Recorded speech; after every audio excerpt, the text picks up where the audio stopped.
마켓나우 2부 시작하겠습니다. 시청자 여러분 안녕하세요. 이지혜입니다. 자, 오늘 화요일 시장 정말 화끈하게 시장이 들어 올려지고 있습니다. 코스피가 10개월 만에 매수 사이드카가 발동하는 모습, 장중에 5,170선까지 돌파하는 굉장히 강력한 그런 상승 탄력을 보여주는 그런 모습이었고요. 코스닥 역시 괜찮은 모습입니다. 오늘 전반적으로 반도체가 장 시작하자마자 V자 반등을 해냈거든요.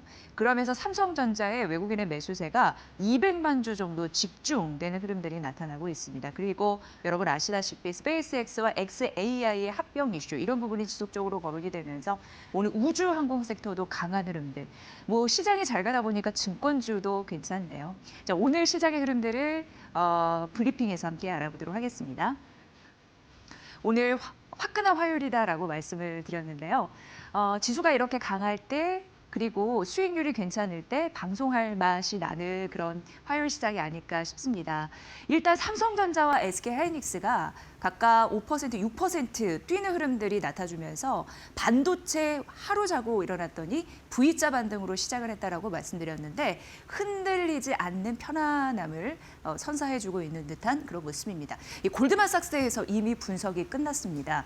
월요일 시장이 급락한 흐름들이 있었는데 이게 디램 현물 가격이 수개월 만에 좀 떨어진 흐름들로 해외 유동성도 좀 경색되지 않을까. 왜냐하면 시장에서는 자금이 돌아야지 피가 이렇게 순환이 잘 되는데 그게 막히지 않을까라는 우려감 이런 부분이 겹치면서 시장을 좀 많이 내렸거든요. 그런데 이걸 보고서 골드만삭스는 과도한 우려다, 과도한 매도세였다 이렇게 진단을 했습니다. 그러면서 얘기를 하는 여러 가지 근거들이 있었는데 기업 이익단에서 여러 가지 좌우할 수 있는 요소가 있는데 이게 결국 현물의 가격이 아니라 계약 가격이다 이런 얘기를 했거든요. 근데 계약 가격 이상 없습니다. 잘 가고 있고 오히려 오를 가능성이 지금 시장에서 큰 상황이죠.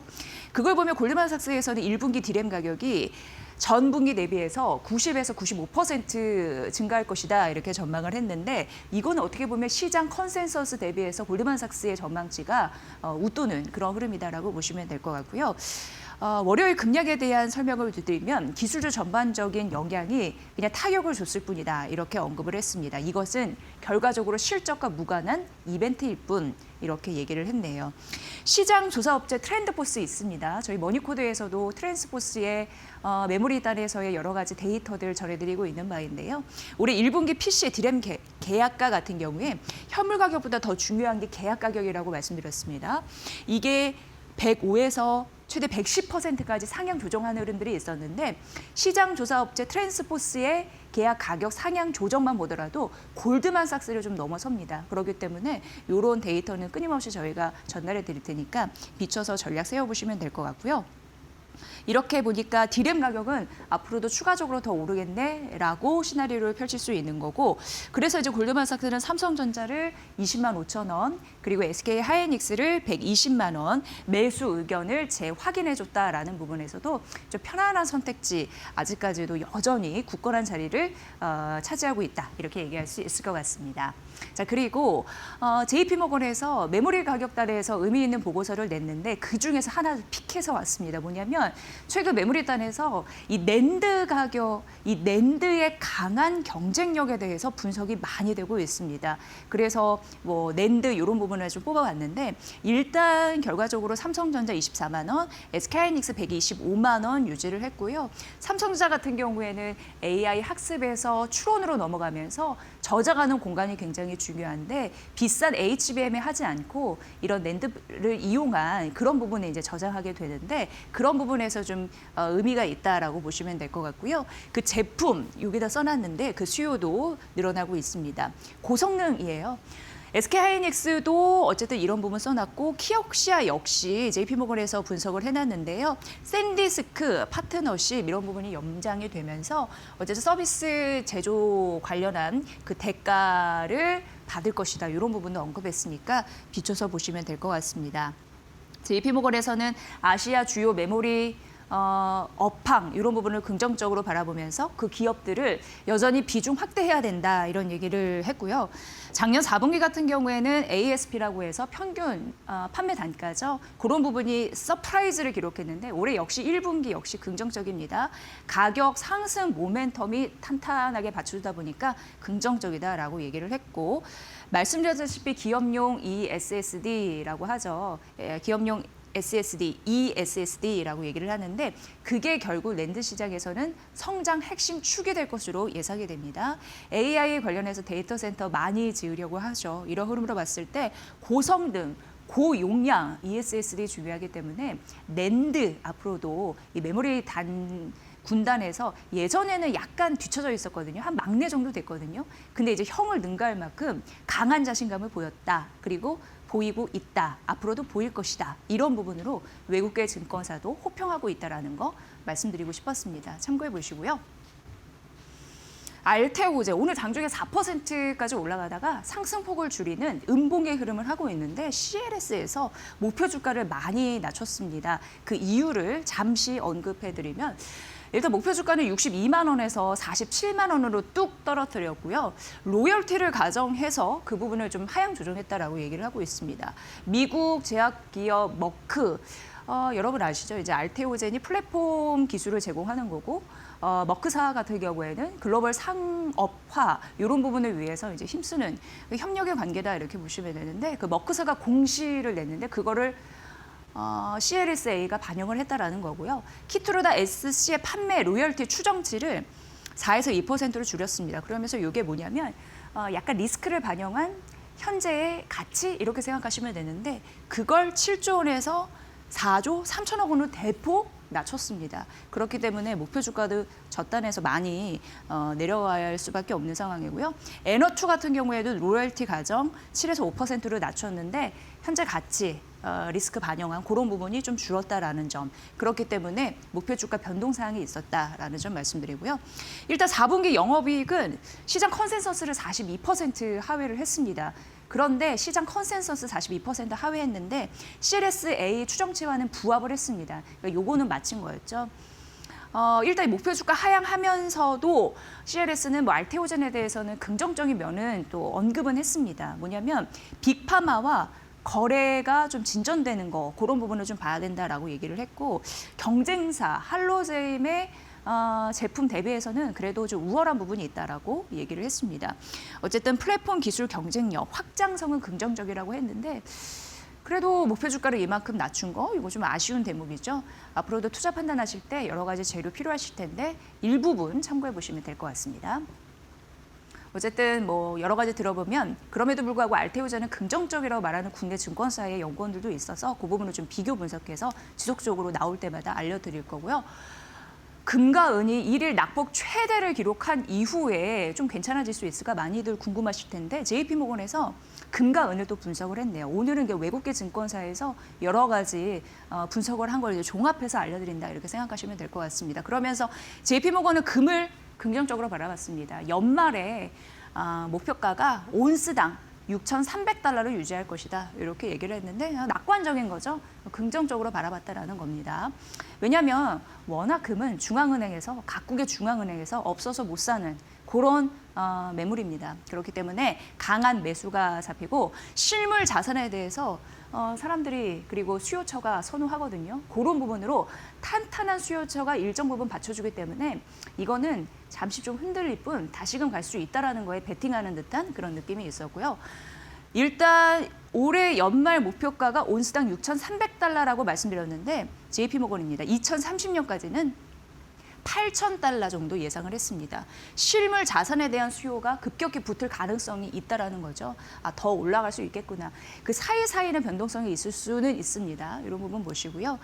금을 가장 좋게 하는 이유는 개인 투자자들의 수요를 또 긍정적으로 바라보더라고요.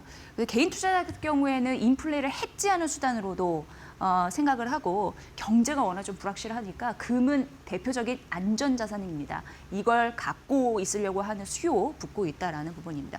근데 JP모건에서는 금은 뭐 괜찮다. 지금 흔들리지만 뭐 1일 낙폭 10%를 기록을 했으니까요. 그럼에도 이제 갈 수 있다고 얘기했는데 사실상 문제는 은에 있습니다. 왜냐하면 여기는 아직도 변동성이 확대될 가능성이 있다라고 하면서 경고성 메시지를 날린 것과 다름없거든요. 왜냐하면 금과 다릅니다. 금 같은 경우에는 중앙은행이 특히 각국의 중앙은행이 미국도 그렇고 중국도 그렇고 우리나라는 약간 부족하지만 어쨌든 강하게 매집하려고 하는 니즈가 있는데 은은 그렇지 않다라고 얘기했고요.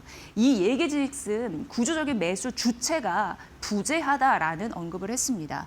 그리고 추가 하락이 될 수 있다라는 가능성. 왜냐하면 금보다 은이 훨씬 변동폭이 큽니다.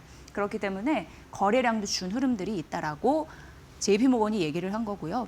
그래서 투자자들이 이제는 관망세 이런 부분을 보이고 있다라고 언급을 했네요.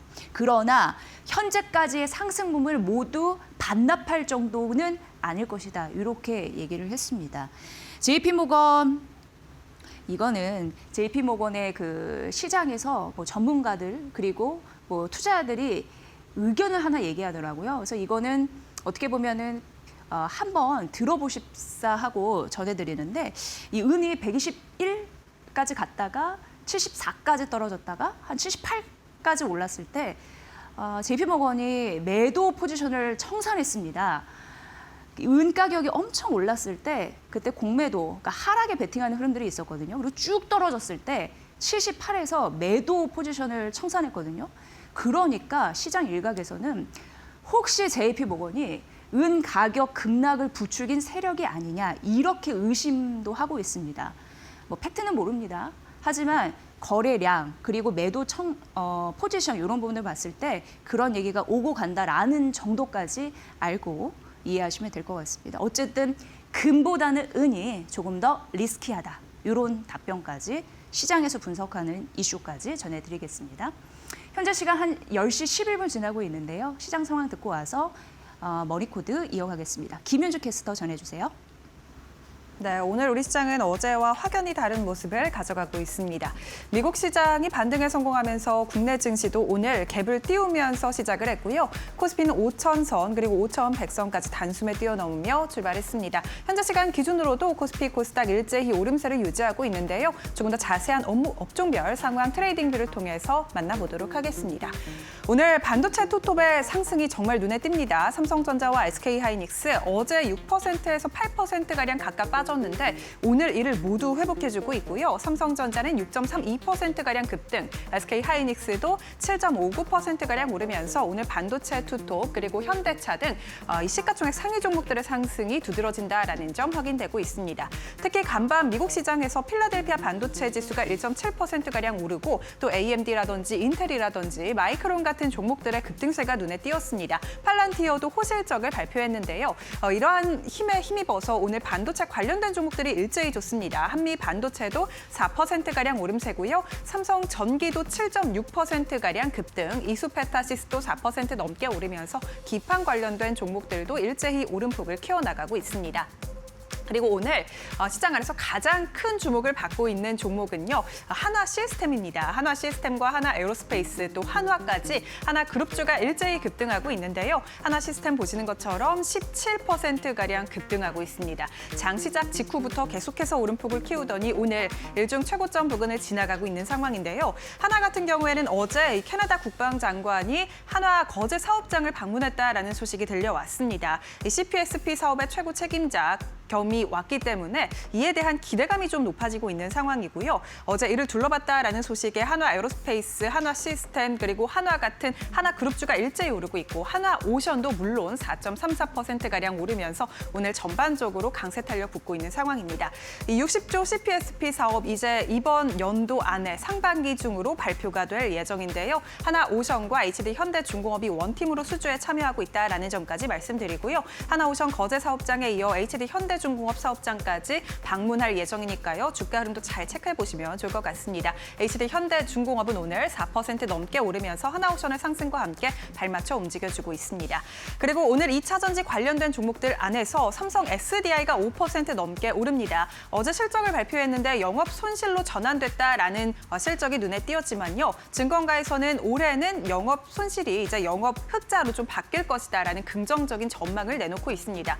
특히나 ESS 부문 때문에 매출을 50% 이상 늘릴 것이라는 이 컨퍼런스 콜의 발표에 힘입어서 오늘 주가가 5%가량 오르고 있다는 점까지 체크되고 있고요. LG 에너지 솔루션도 2%대 강세 탄력 붙고 있습니다. 그리고 오늘 시장 안에서 또 미래에셋증권이 급등하고 있는데요. 하나시스템과 함께 미래에셋증권도 17%대 강세입니다. 일단 미래에셋증권 같은 경우에는 증권주의 거래대금 증가도 물론 있지만요. 스페이스X의 상장 모멘텀이 강하게 붙고 있습니다. 특히 미래에셋증권은 지분을 스페이스X에 어느 정도 가지고 있기 때문에 이 지분 가치가 부각이 되고 있는 상황이고요. 미래에셋 벤처 투자라든지 아주 아이비 투자 같은 관련된 종목까지 일제히 오름세입니다. 스페이스X가 XAI와 합병을 한다라는 소식이 오늘 아침에 전해졌고 이에 따라 오늘 관련된 종목들이 주가가 일제히 튀어오르고 있는 가운데 미래에셋증권이 코스피 시장 안에서 가장 큰 상승 탄력 붙고 있는 상황입니다.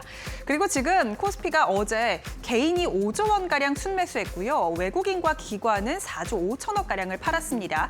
일평균 거래대금도 60조 원을 넘어서면서 정말 강한 상황인데요. 거래대금도 활발히 지금 이렇게 되면서 증권주 쪽으로 실적 기대감이 붙고 있습니다. 이 매매가 이렇게 계속해서 활발히 이어진다면 브로커리지 수수료가 높아지기 때문인데요. 미래에셋증권이라든지 키움증권이라든지 전반적으로 증권주들의 상승 동력으로 작용하고 있다는 점까지 말씀드리도록 하겠습니다. 3차 상법 개정에 대한 기대감까지 금융업종 전반적으로 불면서 오늘 은행주까지 일제히 5%대 강세 탄력 붙고 있습니다. 코스닥 시장도 함께 열어보겠습니다. 오늘 코스닥 시장도 일단은 비슷하게 어제 하락폭을 좀 만회하는 듯한 모습을 보이고 있고요. 제약바이오 업종이 전반적으로 좋은데요. 특히나 삼천당 제약이 비만 치료제에 대한 기대가 많고 13%가량 튀어오르고 있습니다. 에스페스에 대한 기술 이전 기대감 갖고 있다라는 점까지 말씀드리도록 하겠고요. 리가켄 바이오사이언스 2%가량 상승, ABL 바이오도 5% 넘게 반등에 성공했습니다. 미용 의료기기단도 전반적으로 오름세고요. 오늘 반도체 소부장이 코스피 안에서 삼성전자와 SK하이닉스의 상승과 함께 움직여주고 있는데요. 반도체 소부장 전반적으로 좋은데 HPSP, ISC 같은 종목들 4%에서 5%대 강세 탄력 붙고 있고요. 원익 IPS도 9% 넘게 오름세 유지하고 있습니다. 다만 전반적으로 시장에서 저번 주에 좋았던 펄어비스 그리고 화장품 관련된 종목들은 오늘 좀 쉬어갑니다. 펄어비스 3%가량 빠지고 있고요. 카카오게임즈도 2%대 하락 함께 움직이고 있습니다. 실리콘투도 15% 넘게 하락하고 있고요. VT라든지 코스메카 코리아 같은 화장품 관련된 종목들 오늘 일제히 쉬어가는 흐름 포착되고 있습니다. 지금 코스닥 시장 안에서는 우주항공 관련 모멘텀이 가장 강하게 붙고 있는 상황이고요. 관련된 종목들 세트랙 아이 같은 종목들이 일제히 튀어오르고 있다는 점까지 말씀드리도록 하겠습니다. 지금 지수 상황도 바로 열어보시죠. 오늘 코스피, 코스닥 일제히 반등에 성공했는데요. 코스피가 오늘 어제는 매도 사이드카가 걸렸는데 오늘은 매수 사이드카가 걸렸습니다. 지금 4.58%가량 오르면서 5,176포인트 지나가고 있는데 전장 대비해서 무려 226포인트가량 뛰어오르고 있는 상황이고요. 장 개장 직후에 100포인트 넘게 갭상승하며 출발했는데 오름폭을 키우면서 지금 200포인트 넘게 상승으로 움직이고 있습니다. 코스닥도 2.95%가량 반등 1,130포인트 지나가고 있습니다. 매매 동향도 바로 열어보시죠. 오늘 코스피 시장에는 외국인과 기관의 쌍끌이 매수세가 들어옵니다. 특히나 외국인이 어제 강하게 팔았었죠. 외국인과 기관 합쳐서 각각 2조 원대 매도를 보였는데 오늘 그래도 외국인이 1,800억가량 순매수가 들어오고요. 기관도 6,400억가량 순매수가 들어오고 있습니다. 개인의 차익 실현 매물이 나오고 있는 가운데 어제 4조 넘게 산 개인이 오늘은 7,800억가량 빠르게 팔고 있습니다. 코스닥 시장도 열어보겠습니다. 오늘 코스닥 시장은 개인과 외국인의 매도세가 나옵니다. 개인이 1,700억가량 팔고 있고요. 외국인은 600억가량 순매도 중 기관의 순매수가 뒷받침되고 있는데 기관이 2,650억가량 사들이면서 코스닥 지수를 견인해주고 있습니다. 지금까지 시장 상황 열어봤습니다. 최근에 4년 전의 드라마를 굉장히 재미있게 봤거든요. 근데 거기서 나온 대사가 인상적이었습니다. 뭐라고 코칭을 하냐면 넘어설 수 없는 적은 가까이 두라라는 얘기였습니다. 그런데 오늘 JP모건이 코스피를 분석한 이 재료를 보고 딱 그 생각이 들었거든요. 우리 이제 넘어설 수 없는 적인가? 같이 여기서 투자 안 해서 긍정적인 수익률을 만들어낼 심사인가? 이런 생각마저 들었습니다. 일단 코스피 7,500선까지 상향 조정한 흐름들. 물론 불장일 때, 강세장일 때입니다. JP모건이 이렇게 코스피를 높여 잡은 데에 대한 이유에 대해서 분석을 해드리도록 하겠습니다. 기본 목표치는 6,000입니다. 그런데 불장일 때는 7,500까지 갈 수 있다라고 하면서 업그레이드 시킨 겁니다. 상향 조정시켰고요. JP모건의 의견은 어땠냐면 작년 4월은 중립이었거든요. 쳐다도 안 봤다는 얘기입니다. 그런데 작년 6월에 비중 확대를 하면서 반기 이상 비중 확대를 유지하라라고 외치고 있는 상황입니다. 지난주 5천 돌파 이후에 긍정적인 시각이 다시 한번 생긴 듯한 그런 멘트도 적어 놓았고요. 작년에 우리나라가 정말 잘했습니다. 글로벌리 성과가 가장 뚜렷하고 좋았던 그런 국가였는데 그런 흐름으로 봐서 앞으로 더 잘 갈 수 있다라는 데에 초점을 맞추는 듯 했습니다. 기분 좋은 얘기죠. 그래서 결론적으로 탑픽 한번 좀 읽어드리겠습니다. 일단 투톱이 있습니다. 삼성전자, SK하이닉스 있고요. 하나 에어로스페이스, 방산 이쪽이고 현대차, 신한지주, 삼성물산, 삼성생명, 삼성이 좀 대거 들어가 있습니다. HD그룹도 있습니다. HD 한국조선해양, HD 현대일렉트릭 그리고 LG화학과 SK를 언급을 했습니다. 그러면서 굉장히 흔들리지 않는 경쟁력 우위에 있는 그런 종목들이다라고 언급을 했고요. 그렇다면은 앞으로 코스피가 7,500까지 잘 가면 갈 수 있다라고 하는데 어떤 테마에 투자를 해야 되냐 그 근거도 제시를 했습니다. 첫 번째 메모리 반도체인데요. 당연히 삼성과 SK 하이닉스를 좋게 보겠죠. 이게 시장을 그동안 견인했던 강력한 그런 우군이었으니까 작년 8월 이후 상승분의 60%를 주도했었습니다. 올해 EPS 같은 경우에도 컨센 시장 전망치 대비해서 약 40% 상향 조정한 흐름들이 있었고요. 그리고 장기 성장 산업이 두 번째 테마입니다. 이거는 여러분 잘 아시는 조선, 방산 그리고 전력 되겠습니다. 오늘 LS 일렉트릭도 여기는 없지만 좀 많이 튀어오르던데 어쨌든 메모리 반도체에 이어서 다른 산업재 섹터로 매기가 확산되는 흐름들을 갖추고 있다라고 이 JP모건이 언급을 하고 있는 상황입니다. 실적이 뒷받침되는 것도 기업 이익 성장도 굉장히 중요한 동력 중에 하나가 될 것 같습니다. 세 번째는 지배구조 개선에 대한 모멘텀 이런 부분이 되겠습니다. 그래서 지주사와 금융, 그래서 이 부분도 이제 지주사와 금융이 들어가 있죠. 일단 상법 개정이 입법에서 실행 단계로 가고 있는 상황이고 3월 주총 시즌 얼마 남지 않았습니다. 그리고 세법 개정, 대표적으로 배당 소득 분리과세 있습니다. 이걸 지키기 위해서 기업들이 배당을 더 많이 할 가능성이 있죠. 이런 부분이 촉매자가 되지 않을까 이렇게 예상을 했습니다. 탑픽과 세 가지 테마를 알려드렸으니까 이 부분 참고하시고요. 일단 외국인 같은 경우에는 작년 10월 중순 이후 순매도를 보이고 있습니다. 이건 수급적인 부분에서 전략을 세워드리는 거고요. 국내 기관 같은 경우에도 비중 환도 이런 부분이 있기 때문에 매도를 유지하고 있다라고 얘기했는데 긍정적인 부분은 증권사가 매수 주체로 부각이 되고 있다라고 언급을 했고요. 개인 같은 경우에는 작년 미국 주식 굉장히 많이 베팅하셨잖아요. 역대급 매수였는데 앞으로 세제 개혁이나 괜찮은 주주 환원 정책이 나오면 국내로 다시금 마음이 돌아올 수 있다 이렇게 언급을 했습니다. 이런 부분으로 코스피 앞으로 불장 7,500까지 정말 갈 수 있었으면 좋겠는데 어제도 공격적으로 JP모건이 제시를 했으니까 눈여겨보시고요. 그런데 투자 매력이 후순위인 종목도 써놨더라고요. 그게 이제 셀트리온, 포스코 퓨처엠, NC소프트였다라는 점도 참고해 보시면 될 것 같습니다. 희토류 굉장히 중요합니다. 핵심 광물 이거는 안보 그리고 국가 경쟁에 어떻게 보면은 생존 코드로 부각되고 있는데 트럼프 대통령이 최근 돈을 어디 쓰냐에 보면 어떤 것이 전략 자산인지 우리는 쉽게 알 수가 있습니다. 그런데 프로젝트 볼트라고 해서 핵심 광물을 전략적으로 비축할 수 있는 그런 비축 프로젝트를 추진하겠다라고 얘기를 했는데 이게 17조 원을 드리겠다 이렇게 얘기를 하고 있습니다. 그런데 굉장히 이례적인 게 미국 수출입은행 이쪽에서 가담을 하거든요. 최대 규모로 지금 사업을 하려고 하는 거고 추진 거래 중에 민관이 함께합니다. 그래서 민간 자본 같은 경우에도 이 정도 투입이 됩니다.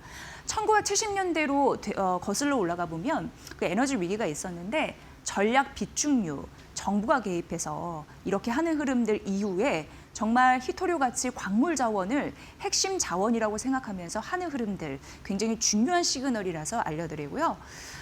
공급망 다변화 이런 부분을 구사하고 있다라고 보시면 될 것 같습니다. 그런데 히토류, 갈륨, 코발트가 왜 중요하냐? 정말 대세 중의 대세인 반도체, 전기차 배터리에 들어가는 핵심 소재이기 때문입니다.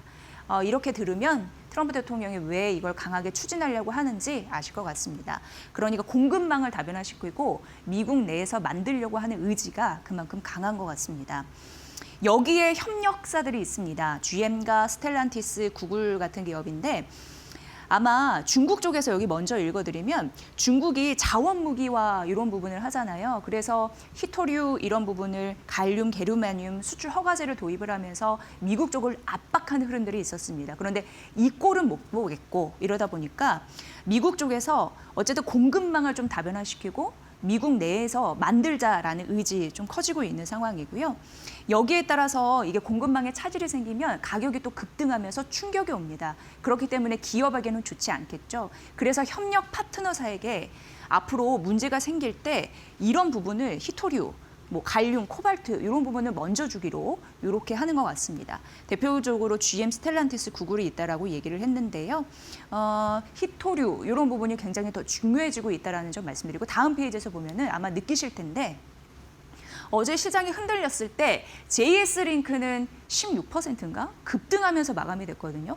그런데 오늘은 장중에 26%까지 추가적으로 급등을 했습니다. 이게 히토류와 연관된 국내에 몇 안 되는 기업 되겠습니다. 앞으로 조금 더 봐야 할 이유가 있을지요.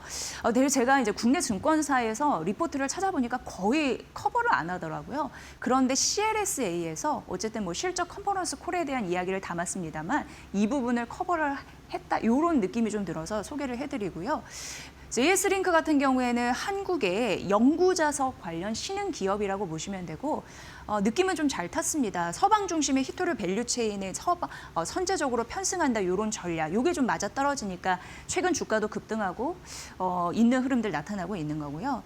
지금 비중국산, 그러니까 미국 쪽에서는 중국이 좀 싫잖아요. 그러니까 중국 아닌 곳, 연구 자석을 생산하는 몇 안 되는 기업으로서 그 핵심 가치, 완전 성장 스토리를 다르게 하려고 노력을 하고 있는 상황입니다. 히토류 자석 수요는 2020년 대비 2030년까지 봤을 때 약 3배 정도 늘 것이다, 급증할 것이다 라고 얘기를 하고 있고 이런 부분이 앞서서도 말씀드렸지만 전기차, 가전, 로봇, 신재생 에너지 이런 부분에 다 산업의 수요처이기 때문에 굉장히 중요한 핵심 광물 되겠습니다. 그런데 전체 히토류 중에 중요한 부분이 최종 소비 시장 중에 히토류의 거의 44%를 연구자석 이런 부분이 좀 쓰이거든요. 그러니까 여기가 한국 연구자석 신흥 기업이잖아요. 최근 주가가 급등하는 이유가 좀 분명하다 이렇게 보여지고 있는 상황입니다. 그리고 글로벌 OEM 같은 경우에도 중국 아닌 다른 공급처를 찾고 있거든요. 잘만 하면 긍정적인 수익을 낼 수 있지 않을까 이런 생각을 합니다. 그래서 JS링크 같은 경우에는 프리미엄이 한 20에서 30% 붙은다라고 하고요. 20%에서 30% 프리미엄을 내고도 내가 돈을 지불할 의사가 있다라고 얘기를 하고요. 일본 같은 경우에는 50에서 60 정도 프리미엄 이런 부분을 얹어갈 수 있다고 합니다. 생산 라인이 안정화됐을 때 JS링크는 영업이익률 20% 내외의 개선에 대한 가능성도 있다고 업계에서는 얘기하는데요. 이런 부분도 참고해 보시면 될 것 같습니다. 글로벌 확장 계획이 있는데 일단 우리나라에는 충남 예산 공장이 양산을 대기하고 있거든요. 작년 9월에 완공이 됐습니다. 그리고 중요한 게 말레이시아와 미국 쪽에 생산 거점을 구축하려는 게 동시에 맞물려 있습니다. 그래서 말레이시아가 좀 보셔야 될 것 같고 내년 가동 목표를 하고 있고 미국 같은 경우에도 신규 자석 공장을 좀 검토하고 있는 상황으로 28년과 29년에 생산을 할 것이다. 이렇게 예상, 라인이 좀 서 있는 것 같습니다. 앞으로 보셔야 될 것 같고요. 미국에서 이런 부분을 하면은 보조금, 좀 혜택을 받을 수 있어서 사실상 이런 부분이 잘 검토가 되는지 사업 조사, 타당성 조사에 좀 착수한 것으로 보여지고 있는 상황이고요. 포스코 인터내셔널과 협력, 이런 이슈도 많이 거론이 됐습니다. 어쨌든 미국 내에 중국 아닌 히토류 관련한 기업으로서 앞으로 부각받을 수 있을지 보시고요. CLSA가 포스코 퓨처의 목표 주가 10만 원, 이런 부분도 언급을 했으니까 이 부분은 참고로 알아두시면 되겠습니다. 이제 마지막으로 골드만삭스에서 삼성 SDI를 어떻게 보는지 그리고 국내 증권사와 시각이 얼마나 갭 차이가 나는지 언급을 해드리도록 하겠습니다. 삼성 SDI 오늘 잘 가다 보니까 골드만삭스가 목표 주가 36만 원으로 얘기를 했는데요. 이 골드만삭스의 목표 주가를 현재 주가가 좀 넘어서고 있는 흐름도 오늘 포착이 됐습니다. 그러면서 골드만삭스에서는 삼성 SDI의 투자 의견을 ESS 시장이 괜찮을 때 추가적으로 업사이드 여력이 있다라고 언급을 했습니다. 그러면서 ESS가 가장 강력한 성장 핵심 동력이다라고 언급을 했거든요. 올해 ESS 매출은 1년 사이 한 50% 이상 성장할 것으로 예상이 됐고요. 미국 같은 경우에는 전기차에서 ESS로 라인을 전환하고 있는 상황인데 그 효과를 본다면 출하량은 좀 급증하지 않을까 이렇게 예상을 했습니다.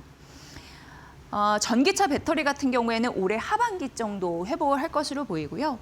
소형 배터리나 AI 수혜 이런 부분이 있는데 이 부분 같은 경우에는 미국이 비중국 이런 부분을 좀 맞기 때문에 반사 이익을 거둘 가능성을 언급을 했고요. 전고체 배터리 같은 경우에는 내년 양산 일정은 유지한다고 그러면서 긍정적으로 판단했습니다. 결과적으로 긍정적인 부분은 있고 ESS 성장 모멘텀인데 목표 주가는 현재 거보다 낮은 36만 원으로 유지했다. 이 포인트를 잠시 보시고요. 다음 페이지 국내 증권사와 갭이 좀 벌어집니다. 일단 DB증권은 삼성 SDI 전고체 타임라인 그대로이다면서 긍정적으로 바라봤고 목표 주가 48만 원으로 상향 조정하면서 골드만삭스와 많이 좀 갭이 벌어집니다. 전고체 전지 내년 말에 양산을 시작하면서 올해 투자가 진행될 예정이고요. 로봇이나 도심 항공 이런 부분에 대해서 적용 가능하니까 그 모멘텀이 유효하다라고 봤습니다. 그 다음 SK증권은 목표주가 45만 원으로 상향하면서 역시 매수 유지했는데요. 올해 실적 개선폭이 좀 높아질 것으로 보이는데 왜냐하면 작년에 너무 못했거든요. 그 기저 효과가 있을 것이다. 가동률은 조기 반등 목표라고 합니다. 이 부분 보시고요. 그리고 섹터 내 상대적으로 저평가됐다고 하면서 PER 이 정도밖에 안 되더라고요. 이 부분도 언급했으니까 SK증권의 리포트도 잘 참고해 보시길 바라겠습니다. 네, 오늘 매수 사이드카가 발동될 정도로 어제 냉탕이었다면 오늘은 온탕. 그런데 우리가 급히 올라간 만큼 가끔 변동성은 있을 수 있을 것 같습니다. 그 변동성을 잘 이겨내면서 수익을 내는 전략이 최근 가장 지혜롭지 않나 이런 생각을 해보면서 이난희 파트너님의 전략 들어보도록 하겠습니다. 파트너님 반갑습니다. 네, 안녕하세요. 네, 오늘 시장 아주 좋습니다. 어떻게 보세요? 네. 네. 참, 진짜 냉탕과 온탕을 오가는데, 어제는, 누굽니까? 연준 의장이 케빈 호시가 됐다라는 얘기에 따라서 우리 시장이 상당히 충격을 많이 받았거든요. 사실 이제 이 연준 의장이라고 하면은 세계 은행의 총재라고 보셔도 되고, 세계 경제를 쥐락펴락할 수 있는 그런 어떤 힘이 있습니다. 그러면 지금까지 연준 의장들을 쭉 보면은 2006년도 그린스펀 그다음 2014년도에 버닝키 옐런 지금 현재 파월 이 파월을 제외한 나머지 지금 케빈 호시까지도 전부 다 어떠냐면은 유대인이거든요. 그러니까 결국 지금 세계는 유대인이 장악하고 있는데 그럼 파월과 케빈 호시의 차이가 뭐냐? 똑같아요. 금리 인하하겠다. 근데 이 금리 인하를 하는 데 있어서 파월 같은 경우는 이제 우리가 죽을 쯤 되면은 그때 이제 금리 인하를 해서 이제 인플레이션을 막는다는 거고 케빈 호시 같은 경우는 돈을 풀어도 지금 AI가 많이 성장돼 있고 경제가 성장돼 있기 때문에 그다지 인플레이션을 걱정하지 않는 그러다 보니까 이 케빈 호시 같은 경우는 버블 그러니까 부동산이라든지 코인이라든지 금이라든지 주식이라든지 이런 부분에 대해서 관대하지가 않단 말이에요. 근데 이제 왜 이런 부분이 있느냐 하면은 그가 이제 버냉키가 연준 의장을 할 당시에 이 케빈 호시 같은 경우도 2011년도에 연준 위원 이사를 하고 있었거든요. 그때 버냉키가 금리 인하를 한다고 했을 때 극구 말렸던 그런 한 사람이기 때문에 혹시 이 사람이 트럼프와의 어떤 얘기는 있지만 이거 혹시 금리 인하를 안 하는 건 아니야 이런 어떤 부분들이 시장에 접목이 되면서 미국 시장이라든지 우리 시장에게 영향을 줬습니다. 근데 어제 보면은 아직 이게 연준 의장이 그 교체되는 시기가 아직 뭐 5월 달이니까 시간이 남아 있고 또 그리고 그 의중을 모르기 때문에 시장이 어제 반등을 했거든요. 그래서 지금 우리 시장 굉장히 무서워요. 제2의 뭐 동학개미가 개인들이 지금 순매수를 5조를 돌파했다. 이게 사상 최초다. 막 이런 얘기가 나오잖아요. 그래서 지금 보면은 사실 이 주식시장이라는 거는 가장 파이널 게임이고 불꽃이 붙어나고 이런 거는 누가 하느냐면은 기관도 외인도 아닙니다. 누구냐? 개인입니다. 지금까지 주식 역사상. 그래서 지금 이제 개인들이 바짝 붙었기 때문에 어제 지금 반도체 관련한 종목들 어제 하이닉스 같은 경우 막 8%, 9% 막 이렇게 뺐습니다. 근데 그걸 오늘 어떻게 했습니까? 다 회복시켰거든요. 이 사이클을 지금 여러분들께서 어떻게 하셔야 되느냐면은 잘 타야 된다. 그래서 오늘 보면은 물론 이제 하이닉스가 오늘 어제 밀린 부분에 대해서 반등을 주고 있지만 단기적으로 보시는 분들께서는 이런 어떤 사이클을 좀 짐작하셔야 되고 오늘은 지금 스페이스X사 지금 그 뭡니까 테슬라 관련해서 그저 합병하는 이런 얘기로 인해서 미래에셋 벤처라든지 미래에셋 증권이라든지 이런 종목들이 상당히 지금 강하게 움직이고 있습니다. 그래서 여러분들께서 오늘 포지션을 그저 내가 강한 종목을 따라간다면은 어떻게 하셔야 되느냐면 단기적인 트레이딩을 봐야 되고요. 그 종목이 상한가를 딱 갔을 때는 다음 날까지 연속성이 있을 수가 있습니다. 그러나 상을 가지 않았을 때는 항상 눌림이라는 게 있기 때문에 오늘 시장을 이만큼 그 사이드카가 발동할 정도로 주가를 이렇게 그저 지금 한 거의 뭐 200포인트 넘게 지금 띄워놨잖아, 그죠? 했기 때문에 가파르게 내일 간다기보다는 내일은 좀 잠깐 다소 그저 쉴 수 있는 흐름이 될 수가 있기 때문에 오히려 오늘은 내일 갈 수 있는 종목을 여러분들께서 잘 선택하셔가지고 현재 수급이 붙어있는 종목의 눌림이라든지 노는 전략들을 살펴보는 것이 괜찮지 않겠나 이렇게 생각합니다. 그럼 너무 무리하게 지금 반도체가 움직인다고 해서 반도체를 막 따라가서 단기적인 흐름보다는 그저 오히려 한 발 딱 물러서서 내일은 어떤 종목들이 움직일 수 있을까를 생각해보는 뭐 그런 전략을 펼쳐보는 것이 바람직하지 않겠나 이렇게 생각을 합니다. 자, 오늘도 성공 투자하시고요. 항상 감사합니다. 네, 파트너님 오늘 수급 잘 보면서 내일 추가 상승할 수 있는 여력들 좀 진단해 보겠습니다. 오늘 말씀 감사합니다. 잘 들었습니다. 예, 감사합니다. 네, 이난희 이데일리 온 파트너였습니다. 바로 이어지는 시간에서는요, 여러분 반도체 소부장색도 굉장히 궁금하시잖아요. 코스닥도 1000시대가 열렸고 어떤 종목이 또 유리할지 바로 SK증권 연구원 모셔서 저희가 전격 분석해드리겠습니다. 잠시만요.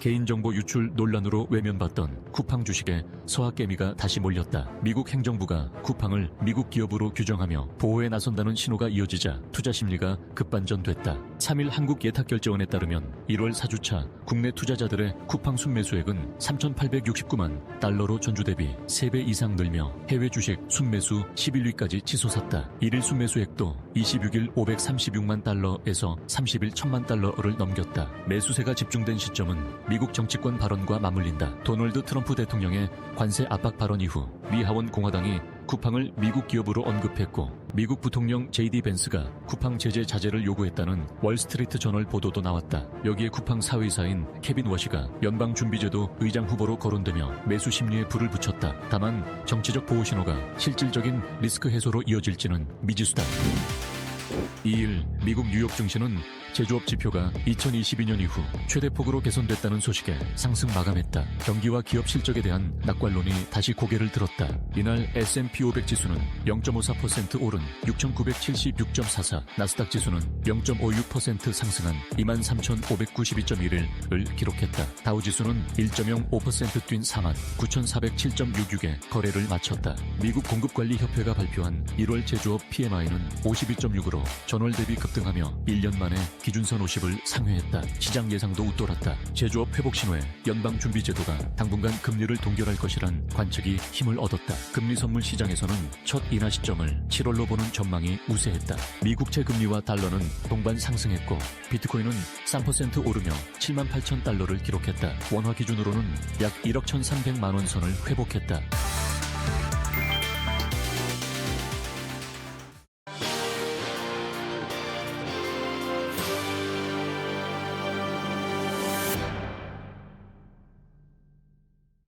오늘은요, 여러분께 중소형주 이 전략을 어떻게 세워서 수익을 나게 할 수 있는지 그 비법을 소개해드리겠습니다.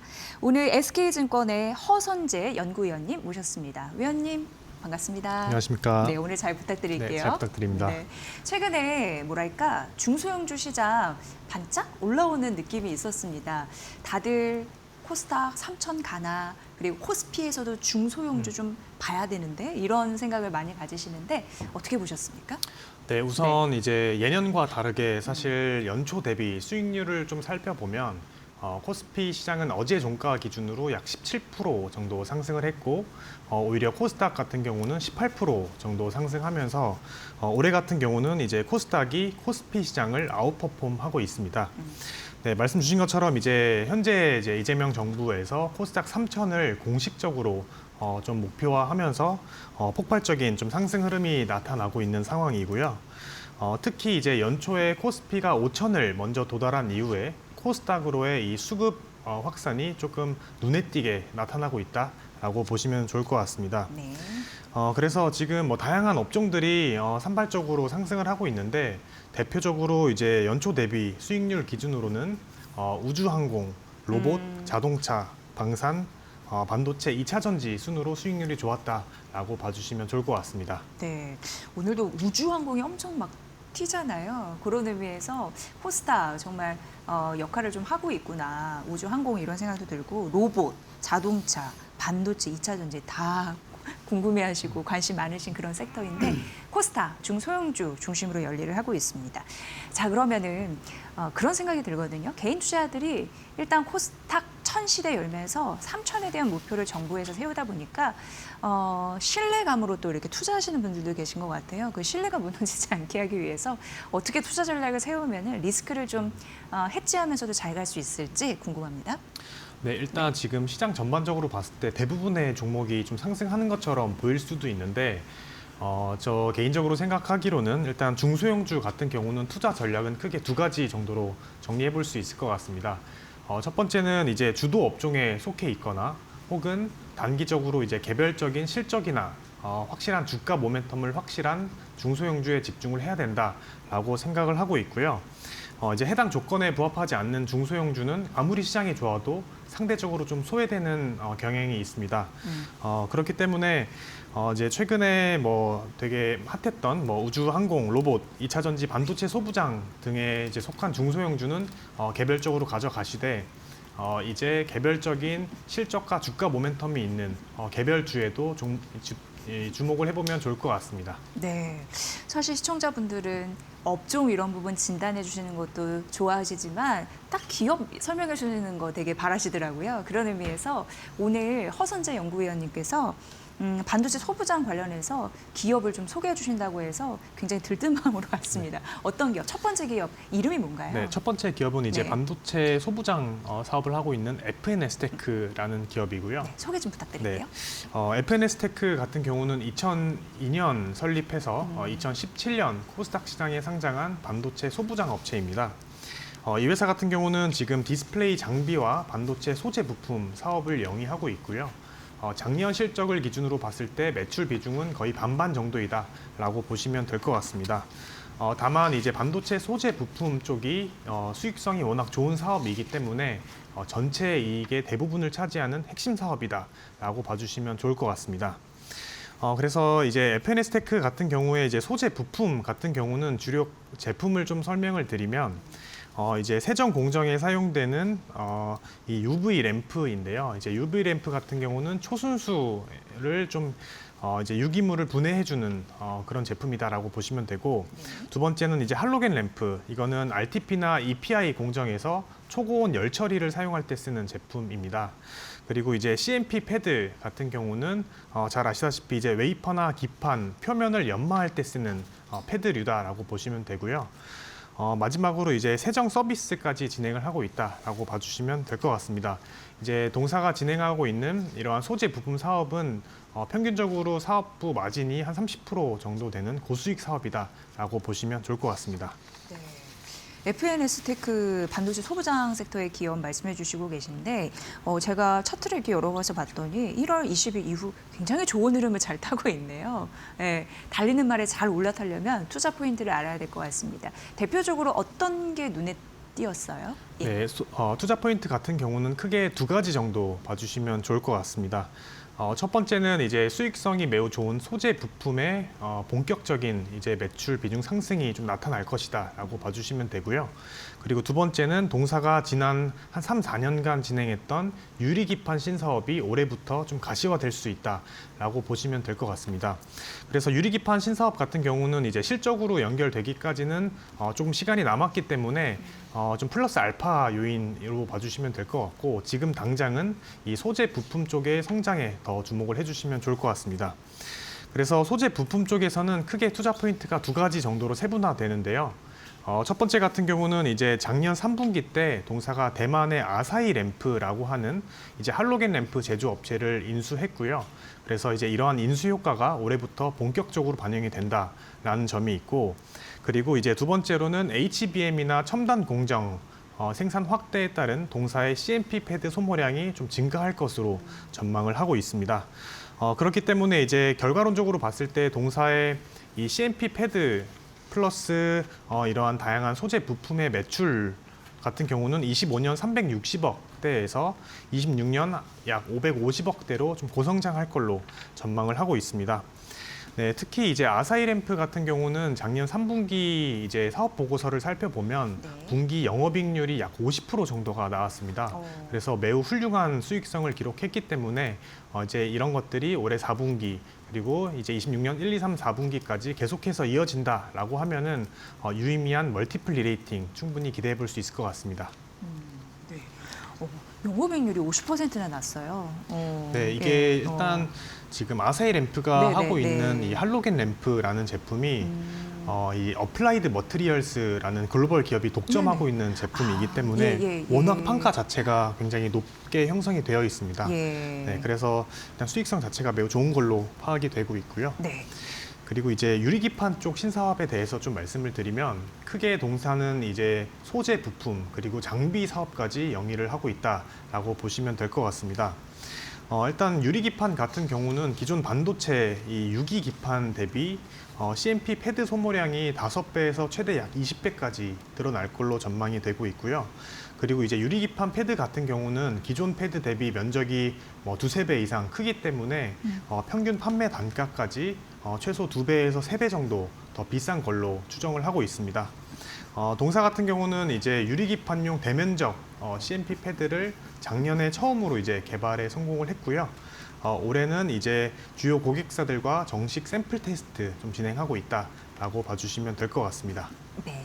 이렇게 이제 소재 부품과 그리고 유리기판 신산업 말씀해 주셨는데 지금 당분간은 소재 부품 쪽 이런 부분을 눈여겨보면 더 괜찮겠네요. 네, 일단 기본적으로 소재 부품에서 EPS 상승이 나올 걸로 전망을 하고 있고요. 네. 그리고 이제 유리기판 사업 같은 경우는 점점 이제 가시화되는 모습이 나올 때마다 멀티플 리레이팅으로 좀 기여를 해줄 걸로 보고 있습니다. 네.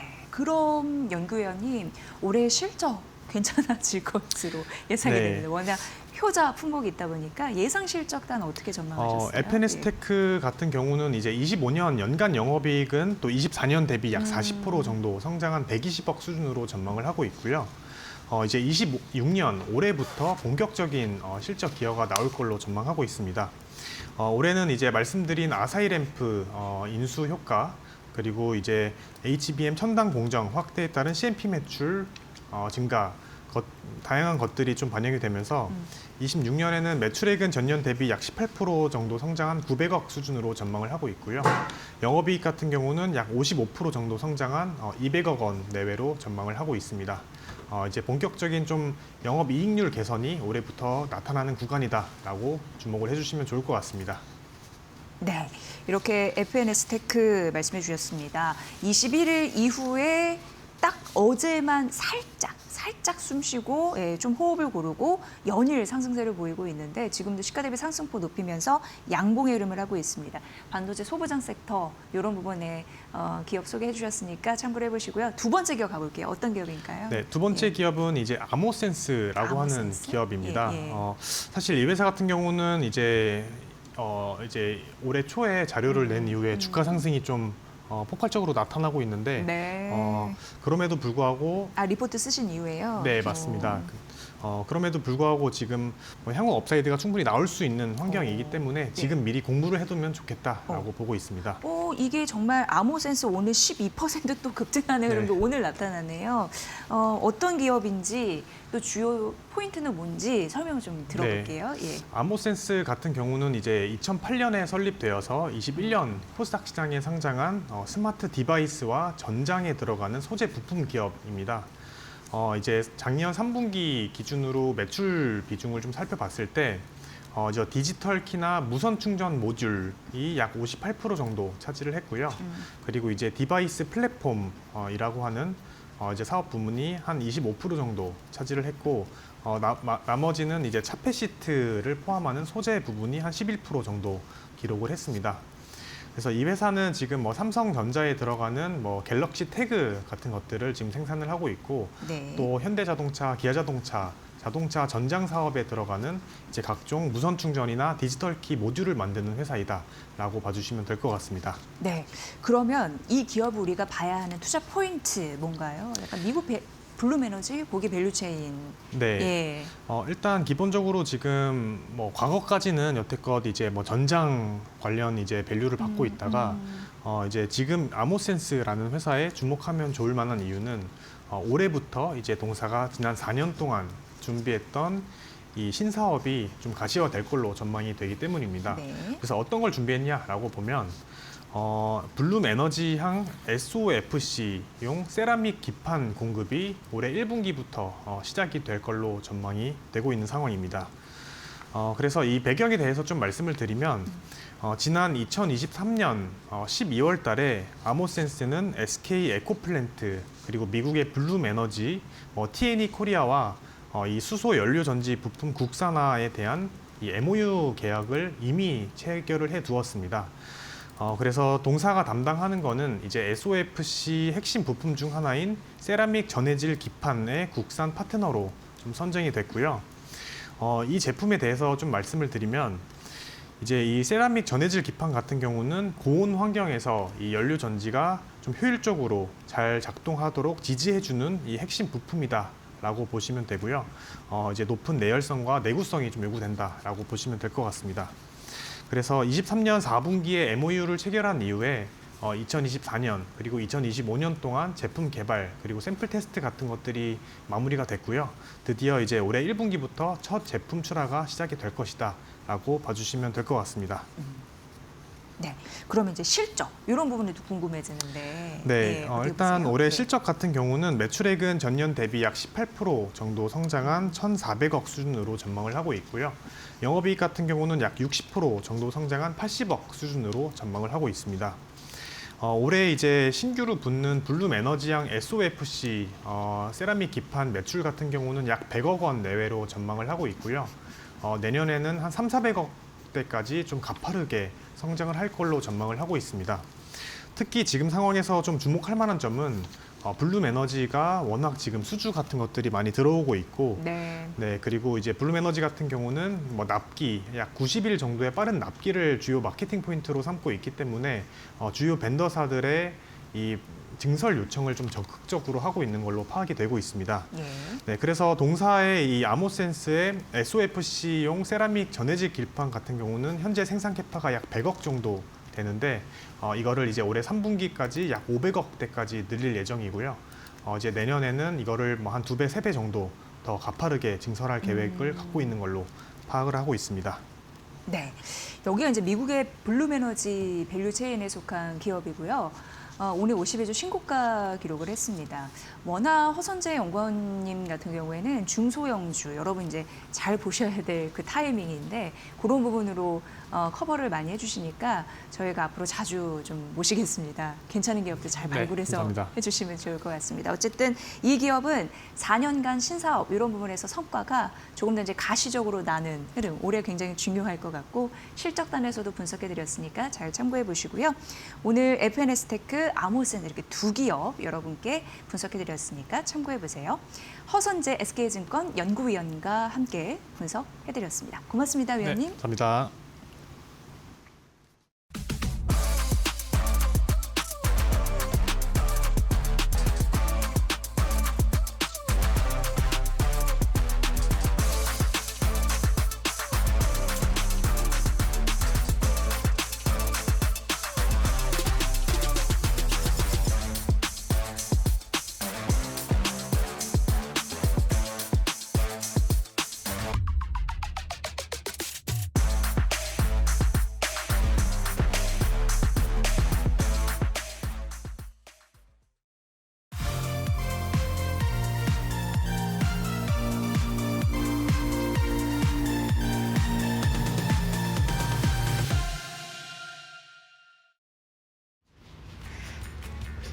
트렌드를 보면 돈이 보인다. 안녕하세요. 마켓나우 트렌드 속으로 김수현입니다. 요즘 장 보러 가면 김값이 거의 금값이다. 이런 말이 절로 나옵니다. 마른 김 소매 가격은 최근 기준으로 10장에 1,500원을 넘어서면서 역대 최고 수준까지 올라와 있고요. 장당 가격으로 보면 150원 선에 형성돼 있습니다. 불과 몇 년 전만 해도 장당 100원 안팎이었던 점을 감안하면 김 가격은 단기간에 뚜렷한 상승 흐름을 이어온 셈인데요. 이 가격 상승을 단순히 원가 부담이나 일시적인 수급 문제로 보기는 어렵습니다. 김값이 오른 가장 큰 이유는 김을 소비하는 방식 자체가 예전과 완전히 달라졌기 때문인데요. 과거에는 김이 주로 국내 식탁에서 반찬으로 소비됐다면 지금은 해외 시장으로 빠져나가는 수출 상품의 성격을 갖게 되면서 수요 구조가 완전하게 바뀌었습니다. 실제로 지난해 한국 김 수출액은 1조 6천억 원을 넘기면서 사상 최대치를 기록했고요. 수산식품 가운데 가장 많이 수출된 품목이 됐습니다. 근데 여기서 문제는 생산량입니다. 김 생산도 늘고는 있지만 수출 물량과 국내 소비가 동시에 빠르게 늘어나면서 늘어난 생산량보다 빠른 속도로 시장에서 김이 소진되고 있다는 점입니다.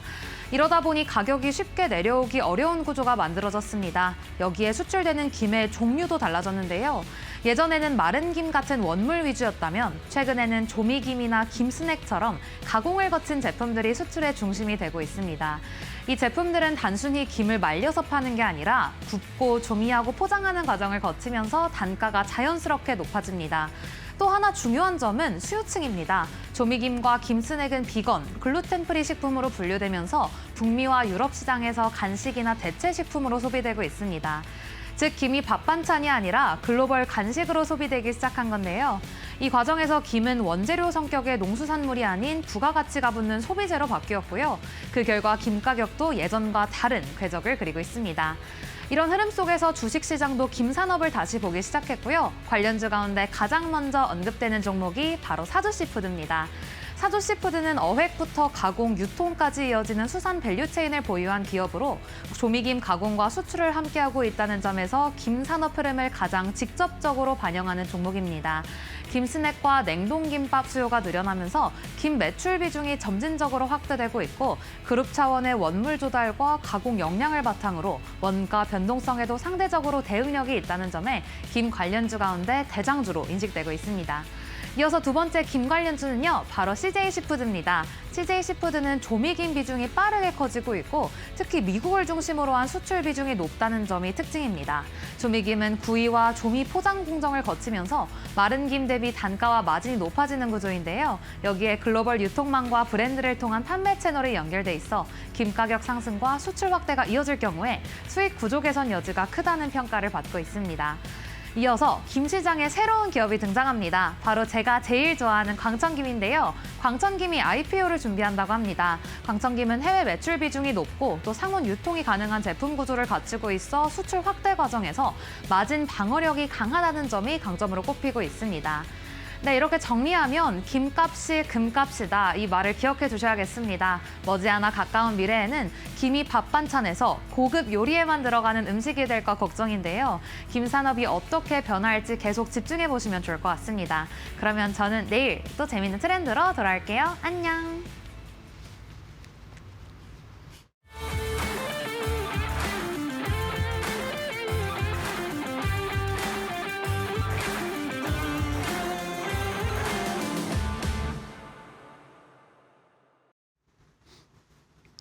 안녕하세요. 마켓마블 신일섭입니다. 여러분들 이 시간이 11시쯤 되잖아요. 점심시간이 가까우니까 저만 그런가요? 저 종목 그 음식료주 종목명만 봐도 군침이 돌거든요. 설명을 되게 맛깔스럽게 잘해서 그런 것도 있는데 지금 삼진식품도 얼마 전에 상장했잖아요. 그래서 막 지금 겨울이고 춥고하니까 자꾸 막 그 어묵하고 저 막 김말이 같은 거 이제 너무 막 그게 상상이 돼가지고 지금 계속 상상을 하고 있었거든요. 그래가지고 여러분들 또 빨리 지금 이제 수익 거둘 거 걷어놓고 점심을 맛있는 거 뭐 먹을까 생각했으면 좋겠는데 오늘 마침 그러기에 좀 좋은 장 아니에요? 어제 뭐 하루 조금 그 변동은 있었는데 오늘 되치기가 아주 세게 들어옵니다.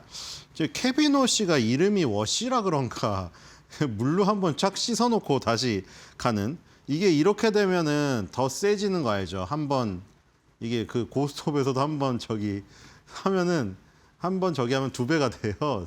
그 흔들면 그거랑 똑같거든요. 왜냐면 이게 원리가 그래요. 그러니까 예를 들어 레버리지 쓰는 사람도 많잖아요. 이럴 때 이용해가지고 사실 자기가 시드가 적거나 시드가 많더라도 조금 더 많은 수익을 거두기 위해서 비투를 하기도 하는데 그러니까 자기가 감당할 수 있는 한도 내에서 하면은 괜찮죠. 잘 쓰시는 분은 또 되게 잘 써요. 레버리지로. 그래서 자기 돈에 비해서 굉장히 2~3배 수익을 막 쓰는데 그게 이제 반대로 갔을 때가 문제거든요. 그러니까 오르는데 내가 레버리지를 2배를 썼는데 그러니까 내려갈 때도 쓸 수 있으니까 올라가는데 레버리지 썼는데 어제같이 폭락을 해버리면은 이제 그 내 자금이 아니기 때문에 그 마진 콜이 들어와가지고 그걸 갚아야 될 필요가 있어요. 그래서 그것 때문에 오히려 이렇게 위로 갑자기 다시 되치기가 돼버리면은 더 세게 가버리는 지금 상황이 되거든요. 오늘 삼성전자, SK하이닉스가 6%, 7%가 오르고 있어요. 그리고 뭐 나머지도 지금 마찬가지인데 사실 글쎄 지금 네이버, 현대모비스가 마이너스라 또 그쵸? 다 환호할 수는 또 없겠네요. 오늘 같은 날 또 이게 파란색이면 참 기분이 그쵸? 다 이제 미래에셋증권 같은 게 상한가를 가는 거는 지금 정말 이거는 보기가 힘든 일인데요 지금. 그렇죠? 미래에셋증권이 지금 25% 갑니다. 대박인데요. 지금 어쨌든 간에 주식시장이 워낙 좋다 보니까 증권주도 지금 좋은 것 같고요. 어쨌든 간에 저기 케빈 워시발 하락은 하루로 그냥 끝나버린 것 같습니다. 이게 하루도 아니고 이게 뭔가요? 그러니까 하루라도 거기 케빈 워시 때문에 빠졌다는 게 막 너무 저기 곤욕이나 자존심이 상해서 그런지 지금 더 세게 가버리네요. 장이 그렇죠? 더 세게 가버리고 있고요. 한화 시스템도 25% 가네요. 제가 지금 하나 시스템 아까 얘기를 했는데 대박이네요 지금. 자 어쨌든 오늘 그 전력 3사들도 오늘 뜨겁습니다 또.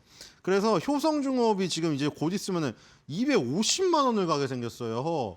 우리나라에서 한 주당 가격 제일 비싼 주식인데 이제 오늘 지금 4% 올라서 지금 240만 원에 가깝거든요. 자 효성중업 있고 LS 일렉트릭 오늘 제가 갖고 왔는데 이게 무려 14% 급등하면서 지금 59만 8천 원이니까 얘도 지금 60만 원 돌파가 직전이거든요 지금. 자 그리고 HD 현대일렉트릭이 시가총액으로는 효성중업 위에 있죠. 이게 5.6이 오르면서 이것도 지금 거의 90만 원 가까이 가고 있거든요 지금. 그러니까 지금 90만 원, 250만 원, 60만 원 지금 전부 다 마디지수 때 돌파를 또 눈앞에 두고 있습니다. 이게 전력 3사가 이 어디까지 갈지 지금 미국에서도 이게 굉장히 강하거든요. G 버노바라는 그 전력 관련주가 지금 계속 가고 있어요. 뭐 여러분들 지금 뭐 엔비디아가 흔들려갖고 매그니피센트 7이 예전만큼 뭐 지금 단결력이 좀 떨어진 게 사실인데 사실 그거 주인공이 바뀐 거지 미국 시장이 죽지도 않았고 케빈 워시발로 하루 떨어질 때도 여러분들 제가 말씀드린 신 매그니피센트 7 있죠. 그거는 계속 갔습니다 여러분들. 지금 그러니까 지수에 영향력 있는 매그니피센트 세븐이 흔들리는 거지. 그 주인공 얼굴이 다 바뀌었어요. 제가 다 얘기 드렸잖아요. 반도체 장비주라던가 TSMC라던가 지금 네덜란드 거 ASML도 있고 그 스토리지 3사라고 해서 샌디스크 필드로 나가는 삼총사 있잖아요. 그게 너무 세요. 지금. 그렇기 때문에 지금 시장이 죽은 것도 아니고 케빈 호시 때문에 하루 떨어진 것도 다 지수 초대형주들 매그니피센트 세븐 주식들이었지 이 주인공들의 얼굴은 계속 뜨거웠다. 캐터필러도 마찬가지고. 그래서 GE 버노바라는 종목도 있는데 우리나라도 지금 전력 3사가 상당히 강합니다. 자, 그리고 막내인 LS 일렉트릭도 지금 계속 힘을 내고 있잖아요. 자, 이 기업 개요 보겠습니다. LS 일렉트릭은 아예 그냥 이름에 일렉트릭이 있어버려가지고, 그쵸? 사실 효성중공업, HD 현대일렉트릭, LS 일렉트릭 있는데 효성중공업보다는 사실 그 두 개 일렉트릭 있는 게 뭔가 저는 느낌이 일렉트로마트도 봐서 그런지 정용진 회장 뭔가 좀 더 강해 보여요. 저 느낌이. 효성중공업이 뭐 물론 한 주당 가격은 높긴 합니다만. 자, 보니까 개폐기, 차단기, 변압기, PLC, 인버터, HMI 등 하고 있고 다 3사가 비슷해요. 아이템이 비슷하고 연결 기준 매출액 7.8% 증가, 영업이익 10.0% 증가, 단기 수익 15.5% 증가. 예, 소소하게 다 이제 세 분야에서 다 증가를 했죠. 자, 그리고 이게 그 전력 3사에 똑같이 해당되는 얘기거든요. 거의 이 기업 개요 내용이 유사합니다. 미국 전력망 교체, 인플레이션 감축법, 인프라 법안에 따른 신규 설비 투자.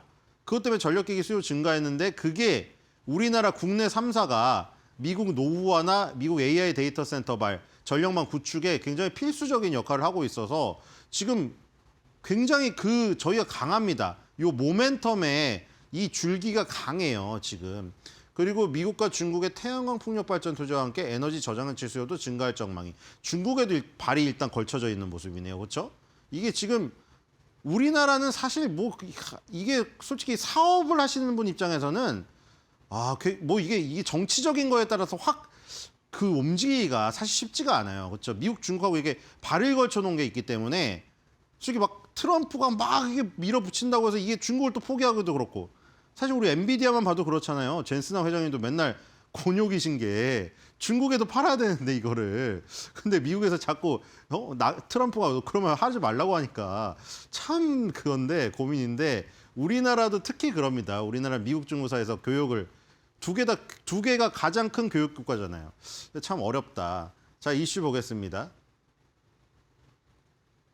이슈가 엑스포가 또 열리네요. 4일부터니까 지금 오늘 3일이니까 내일부터네요. 코엑스에서 뭐 재밌는 거 많이 하잖아요. 그렇죠? 이 전력 관심 많으신 분은 또 가보셔야 될 것 같은데요. 지금 주제가 대한민국 에너지 고속도로에서 글로벌 전력 산업의 미래를 보다. 이런 캐치프레이즈가 걸려 있네요. 그래서 여기서 이제 LS 일렉트릭이 부스에서 뭘 보여주냐면은 HVDC 핵심 장비, 데이터 센터 배전 신제품 스마트 팩토리 솔루션을 공개한다고 합니다. HVDC가 영어로 되어 있으니까 뭔가 봤더니 저희 설명해놨네요. 교류 전력을 직류로 바꿔서 송전하는 방식이다. 근데 교류를 직류로 왜 바꾸냐? 이렇게 바꾸면 손실이 적고 장거리 대용량 송전에 유리하다. 이거 그럼 미국에도 먹히겠네요. 그죠? 미국이 땅덩어리가 워낙에 넓고 오래 가야 되니까. 이게 지금 HVDC라는 기술이 굉장히 중요하게 작용하겠네요. 보니까 서해안 에너지 고속도로라 U자형 국가 전력망의 핵심 기술로도 우리나라에서 지금 꼽히고 있다고 합니다. 그리고 이제 데이터 센터용 신제품을 또 공개한대요. 지금 이 아까 전에 나온 기업 개요랑 딱 이어지죠. 미국 전력 노후화망에 관련된 HVDC 요거 관련되어 있고 그다음 인공지능 데이터 씬에서 데이터 센터용 제품이 또 있잖아요. 비욘드 X MDV라는 거를 처음 공개한다고 합니다. 이게 초슬림 모듈형 배전반이라고 하는데 이 설치 공간 효율을 30% 이상 높여준다고 합니다. 배전반은 이제 말 그대로 전기를 이제 배급을 나눠서 분배해주는 거죠. 배전반이. 어쨌든 이런 신기술, 신제품들을 또 공개한다고 하니까 관심 있으신 분은 또 내일부터 코엑스 한번 가보시는 것도 좋을 것 같고요. 자, 커뮤니티 가보겠습니다. 뭐 분위기야 뭐 좋죠. 자, 아주 좋아. 오늘 잘하고 있어요. AI인가요? 진짜 고양이? 진짜 고양이는 아니겠죠? 요즘 하도 AI 영상에서 모르겠어요. 저게 지금 정지화면으로 되어 있는데 고양이가 막 댄스를 하는데 굉장히 현란합니다. 굉장히 현란한 고양이가 댄스를 하고 있고요. 기분이 좋아서. 자, 제가 매도했으니 20% 갈 겁니다. 아, 또 자신을 인간 지표로 비하하는 이런 거 또 나왔는데, 아, 같이 가세요. 왜 그러세요? 아니, 뭐하러 자기를 이렇게 매도했으니 20% 갈 걸, 아, 이거 내가 팔았으니까 그 너네라도 잘 되라 이런 거, 이런 마음인 것 같은데 같이 동참을 하시면 좋을 것 같아요. 자, 너가 신이다 70 가라. 아까 전에 이제 60 돌파를 눈앞에 두고 있잖아요. LS 일렉트릭도 이제 그 다음 단계인 70을 목표를 이미 잡고 있으신 분이고, 이분은 전력 3사를 도시는 것 같아요. 아, 뭐 사실 근데 이게 전력 3사를 원래 사실은 같은 거보다는 분산을 하려면 아예 다른 거를 보통 하면은 좋잖아요. 우리가 그냥 상식적으로 생각하기에 전력주에 너무 올인을 하면 전력주가 모멘텀이 꺾이면은 내가 예를 들어 전력 3사를 다 분산을 해놨어요. 그래도 모멘텀이 한 가지로 움직이니까 다 떨어질 거 아니에요. 근데 지금은 얘기가 틀린 게 시장이 워낙에 강하다 보니까 전력 3사를 돌아도 그렇죠. 뭐 문제가 별로 없는 상황이죠. 이게 솔직히 분산 안 해도 그러니까 아예 정말 이 시장에도 소외되는 거 말고는 웬만해서는 그냥 다 가니까 지금. 이분은 여기 전력에 굉장히 열중하시는 분 같은데 HD 현대일렉을 정리하고 또 LS 일렉트릭으로. 이게 사실 좀 그렇긴 해요. 팥빵 먹는 사람은 계속 팥빵만 먹고 소보루빵 먹는 사람은 계속 소보루빵만 먹게 손이 가게 되거든요, 이게. 그래서 HD 현대일렉트릭 정리하고 LS 일렉트릭 왔는데 LS 일렉트릭이 오늘 조금 상승률이 더 좋나요? 아, 근데 HD 현대일렉트릭도 6% 오르는데요. 자, 뭐 어떤 거를 선택해도 좋습니다, 일단. 자, 좋고요. 코스닥으로 가보겠습니다. 전력 3사의 이 질주는 계속 될 것 같고. 자, 오늘 아주 큰 이슈가 있는 코스닥 종목 파두입니다. 파두. 자, 이거 기억나시나요? 상장할 때부터 굉장히 논란이 많았었던 기업인데 그 100원 저기도 있었어요. 그 주식을 100원에 줬었어요. 100원에. 파두 그 직원들한테 100원에 줘가지고 상장하고 이제 대박이 났거든요. 근데 그 뒤에 바로 그 매출 한번 빵 난 적이 있었죠. 기억나시죠? 매출액이 완전히 뻥 나가지고 난리가 한번 났었거든요. 자, 그래서 지금 팹리스 기업입니다. 공장이 없는 기업이죠. 설계도만 하는 기업이고 기술 성장 기업 특례 상장을 통해서 들어왔어요. 지금 당장 재무제표는 그 문턱을 못 넘는데 기술의 점수를 줘가지고 일단 대비를 시켜준 케이스예요. 데이터 센터 영역에 집중하고 핵심 제품인 SSD 컨트롤러, 낸드 메모리 병렬 구성. 오, 이거 잠깐 이 내용은 지금 완전 지금 저기죠, 이슈죠. 지금 샌디스크가 1년 동안 1800% 올랐대요. 근데 샌디스크가 지금 왜 가고 있어요? SSD 낸드 플래시 때문에 가고 있죠. SSD 안에 낸드 플래시랑 그걸 조절하는 컨트롤러가 같이 들어가서 우리 그 컴퓨터에 SSD로 탑재되는 거예요. 거기에 들어가는 낸드 플래시가 지금 가격이 엄청 꿈틀거리기 시작하거나 꿈틀거릴 지금 여지가 있으니까 샌디스크가 자극받아서 저렇게 가는 거거든요. 비휘발성 저기죠, 메모리죠. 메모리에 낸드가 있고 디램인데 디램은 전원 끄면은 날아가 버리고 낸드 플래시는 그대로 남아 있어요. 그래서 우리가 공인인증서 같은 거 여기 낸드 플래시 거기다 샌디스크 USB에 담아 놓잖아요. 근데 어쨌든 내용은 여기 딱 지금 이슈가 되는 게 있네요. 일단 매출액 보니까 251.2% 증가, 영업 손실은 47.8% 감소, 단기 순손실은 44.2% 감소. 순손실이 지속되는 상황이네요. 그렇죠? SSD 컨트롤러 매출 확대 이 부분, 그다음에 특허 기술력으로 제품 경쟁력이 강화되어서 매출이 증가했는데 비용 절감으로 수익성이 개선됐다. 그래서 손실이 조금 줄었는데 아직 손실이 계산해요. 그렇죠? 보니까 데이터 센터 성장, AI, 클라우드 서비스 확대로 고성능 SSD 수요가 증가하고 있다. 그러니까 지금 이게 핀트는 딱 맞는데요. 맞죠?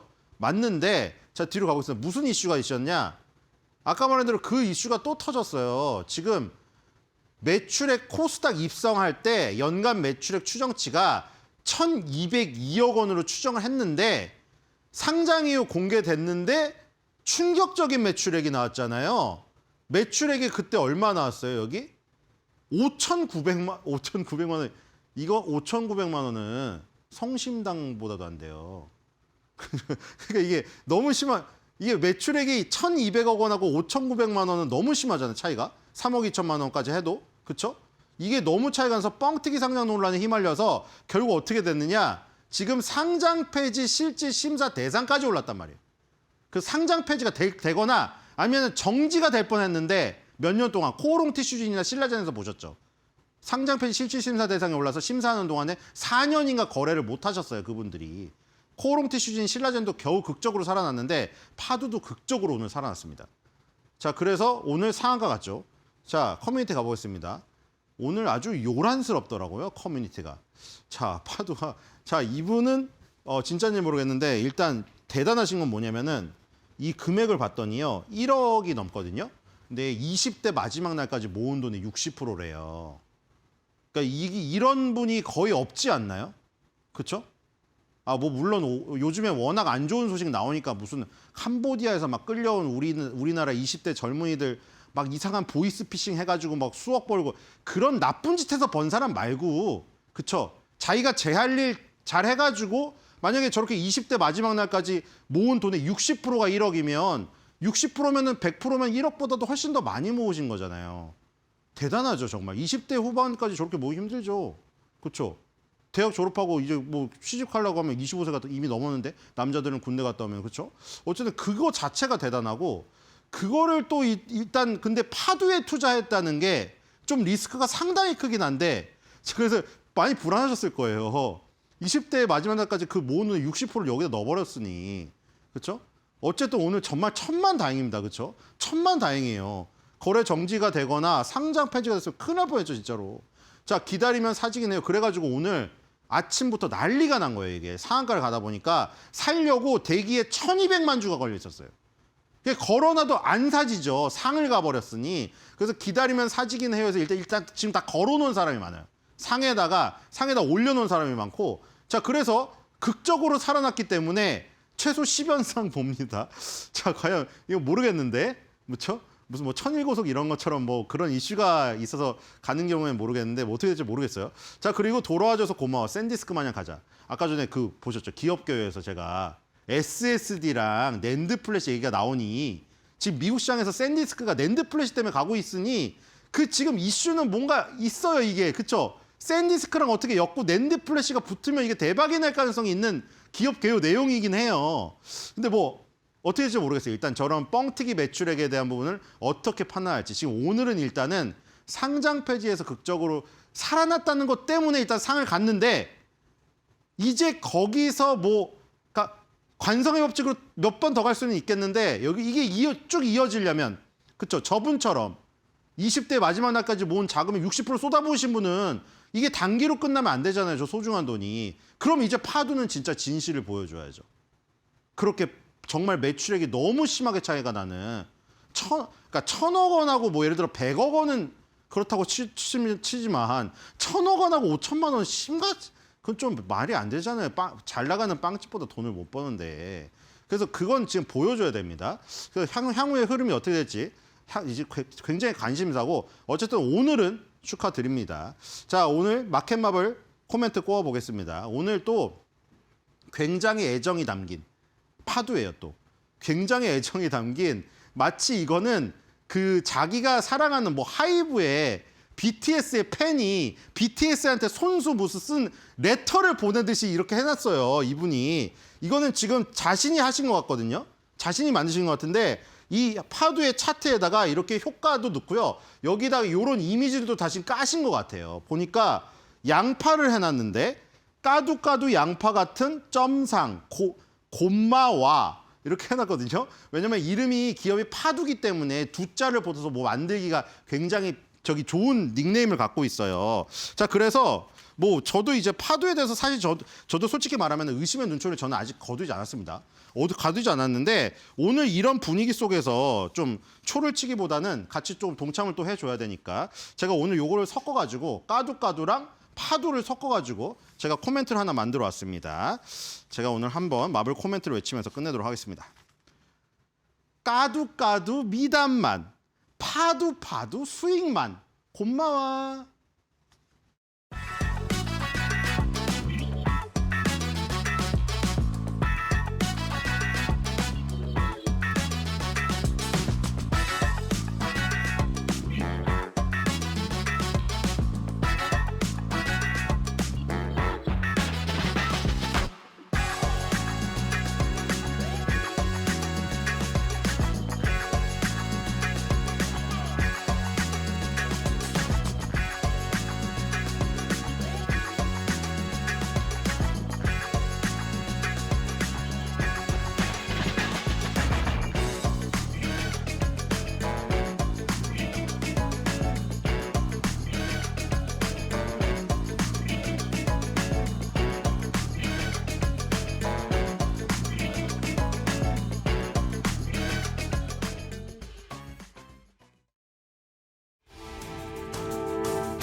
코스피가 오늘 장 초반 매수 사이드카까지 발동되며 강한 반등에 성공했습니다.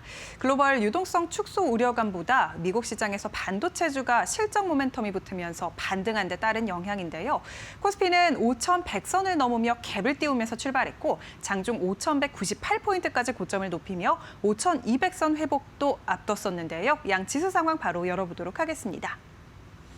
코스피 코스닥 일제히 오름세를 유지하고 있는 가운데 코스피가 4.57%가량 튀어오르면서 5,175선 지나가고 있습니다. 오늘 장중에 5,190포인트까지 넘어섰는데요. 현재 시간 기준으로는 5,170선 부근 지나가고 있습니다. 그래도 전장 대비해서 230포인트가량 갭 띄우면서 움직이고 있는 모습 보여주고 있고요. 정말 강합니다. 코스닥도 오늘 2.78%가량 오르면서 1,128포인트 지나가고 있습니다. 코스피 200이요. 5% 넘게 오르면서 762선 지나갑니다. 오늘 삼성전자와 SK하이닉스 반도체 투톱의 강세가 두드러지고 있고요. 약 7%대 강세 탄력 붙으면서 코스피 지수를 이끌어주고 있습니다. 매매 동향도 함께 체크해 보겠습니다. 오늘 외국인과 기관의 쌍끌이 매수세가 들어오는데요. 기관이 8천억가량 순매수, 외국인은 4,300억가량 사들이고 있습니다. 어제 외국인과 기관이 4조 넘게 코스피를 팔았던 것과 비교해서 오늘 장 초반부터 외인과 기관의 순매수가 들어오고 있다라는 점이 긍정적이고요. 개인은 어제 5조 원가량 사들였는데 오늘은 1조 2천억가량 팔고 있습니다. 코스닥 매매 동향도 살펴보겠습니다. 오늘 코스닥 시장은 개인과 외국인의 순매도가 나오는데요. 개인이 2,900억가량 순매도, 외국인은 이 매도폭을 조금씩 줄여가긴 했는데 계속해서 방향성을 탐색하고 있습니다. 약 800억가량 순매도 중이고요. 기관은 4천억가량 강하게 시장을 사들이고 있습니다. 오늘 양시장에는 기관의 순매수가 두드러지는 상황인데요. 원달러 환율도 함께 열어보면요. 1,448원 선으로 1,450원 선을 내려왔습니다. 개장 직후부터 3원가량 내리면서 1,448원 선 지나가고 있습니다.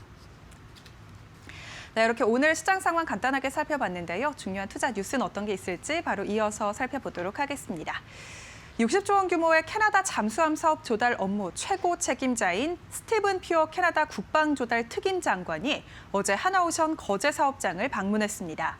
퓨어 장관은 캐나다 정부 및 기업 관계자 30여 명과 함께 하나오션 거제 사업장을 둘러보고 시운전 중인 장영실 함에 승함했는데요. 하나오션에 따르면 퓨어 장관은 잠수함 승한 후 굉장히 대단한 경험이었다며 내부 기술력을 높게 평가했습니다. 퓨어 장관은 이후 건조 작업이 진행 중인 후속 잠수함 건조 현장도 둘러보면서 하나오션의 잠수함 생산 역량과 첨단 제조 기술에 큰 관심을 나타냈는데요. CPSP는 1998년 영국 해군으로부터 도입한 2,400톤 빅토리아급 잠수함 4척을 대체하기 위해 캐나다 정부가 3,000톤급 최신 잠수함 12척을 도입하는 사업으로 하나오션과 독일의 TKMS가 결승 티켓을 거머쥐었습니다. 최종 결과는 올해 상반기 중으로 나올 것으로 전망되는데요. 어제 캐나다 국방조달장관의 거제 방문에 하나오션 그리고 한화그룹주의 주가가 급등하고 있습니다. 하나오션 5.54%가량 오르면서 14만 1,000원 선 지나가고 있고요. 마찬가지로 하나시스템 주가가 굉장히 눈에 띄는데요. 오늘 코스피 시장 안에서 가장 큰 상승률을 나타내고 있습니다. 25.62%, 거의 26%가량 뛰어오르면서 상한가 부근 근접했고요. 11만 6,700원 선 거래되고 있습니다. 한화 주가도 9% 넘게 급등세 11만 8,700원 선 거래되고 있습니다. 일론 머스크의 우주 탐사 기업 스페이스X가 머스크 소유인 인공지능 회사 xAI를 합병했습니다. 머스크는 양사를 합병한 가장 큰 이유는 우주 내 데이터 센터를 효과적으로 설립하기 위해서라고 밝혔는데요. xAI의 데이터 센터 장비를 스페이스X의 우주선이 운반하는 등 양사의 합병이 큰 시너지를 낼 것으로 예상됩니다. 스페이스X는 이번 거래 이후에도 연내 IPO를 추진합니다. 블룸버그에 따르면 통합회사의 주식은 주당 526.59달러로 평가될 예정인데요. 이를 기준으로 산정한 기업 가치만 약 1조 2,500억 달러에 이를 것으로 전망됩니다.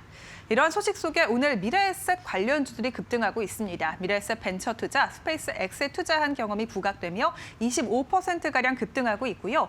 21,250원 선 거래되고 있습니다. 마찬가지로 아주아이비 투자도 16%가량 급등세 5,190원 선 지나가고 있고요. 우주항공 섹터가 전반적으로 강세 탄력 붙으면서 나라스페이스 테크놀로지는 13% 넘게 오른 62,400원 선 지나가고 있습니다. 워시 쇼크 여파로 급락했던 삼성전자와 SK하이닉스가 하루 만에 반등에 성공했습니다. 간밤 뉴욕 증시 회복과 반도체 업황에 대한 기대감이 맞물리며 투심이 살아났는데요. 전장에서 매파적 인사 지명에 유동성 축소 우려가 부각되며 삼성전자와 SK하이닉스는 각각 6%, 8% 급락 마감했는데 다만 오늘 장 시작과 동시에 삼성전자와 하이닉스는 6% 넘게 반등했습니다.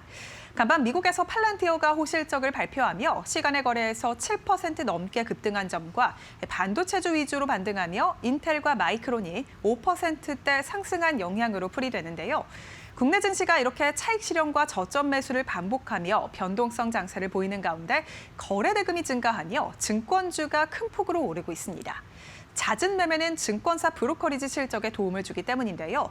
지난달 코스피 거래대금은 568조 원을 기록하며 최고치를 갈아치웠고요. 증시 대기자금인 투자자 예탁금도 106조 원을 넘어서며 증권주가 수혜를 받을 것이란 기대감이 커지고 있습니다. 키움증권 주가부터 바로 열어보도록 하겠습니다. 오늘 8%가량 급등세 45만 500원 선 거래되고 있고요. 실적에 대한 기대감 삼성증권도 강하게 받으면서 9.56%가량 급등 9만 1,700원 선 지나갑니다. NH투자증권도 6.96%가량 오르면서 오늘 증권주 전반적으로 좋은 모습 가져가고요. 26,850원 선 거래되고 있습니다. 코스피가 이번 주에 극심한 변동성을 보이지만요. 거래대금은 여전히 사상 최고 수준을 유지하고 있습니다. 국내 증시 일평균 거래대금은 지난달 누적을 기준으로 봤을 때 57조 9천억 원을 기록했고요. 특히 최근 5거래일 평균 거래대금은 71조 7천억 원으로 사상 최고치를 넘어섰습니다. 이렇게 풍부한 유동성을 바탕으로 코스피가 7,500선까지 돌파할 수 있을지 기대되는데요. 향후 장에 대한 전략까지 저희와 함께 이어서 살펴보시죠.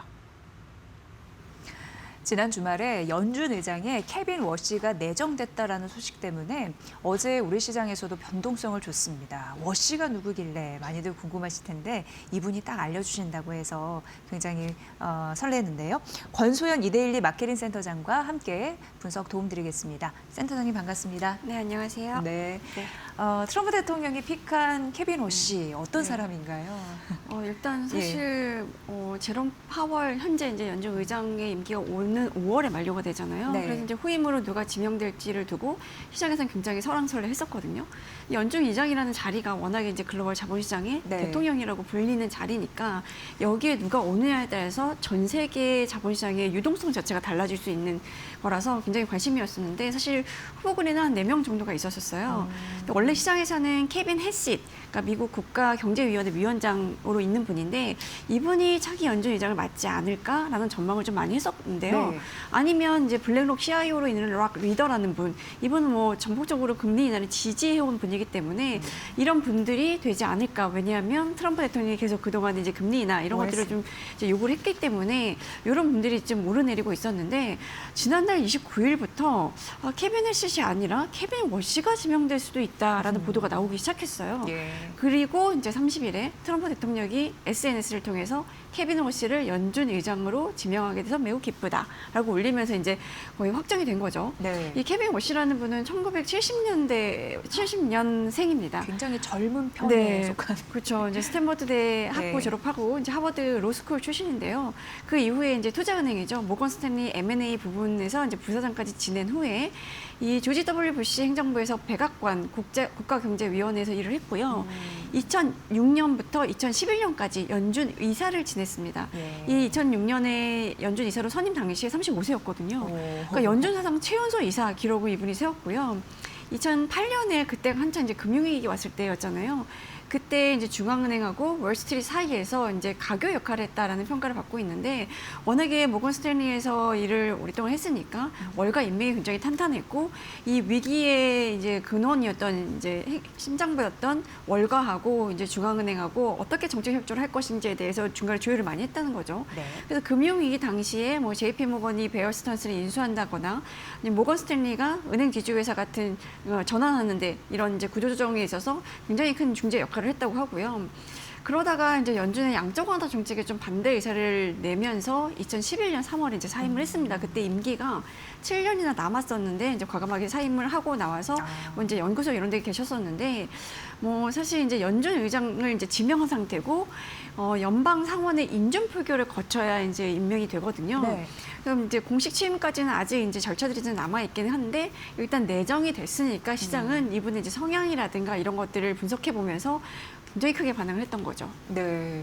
근데 이제 워시가 내정된 거에 대해서 시장이 민감하게 반응했던 이유 이런 부분을 좀 알아봤으면 좋겠습니다. 저 사실 이제 네. 워시가 통화 정책을 어떤 방향으로 가져갈 건지 이게 이제 가장 핵심인 거잖아요. 네. 시장에서는 일단 워시를 굉장히 강력한 매파 성향이 강한 인사로 이제 봤던 것 같아요.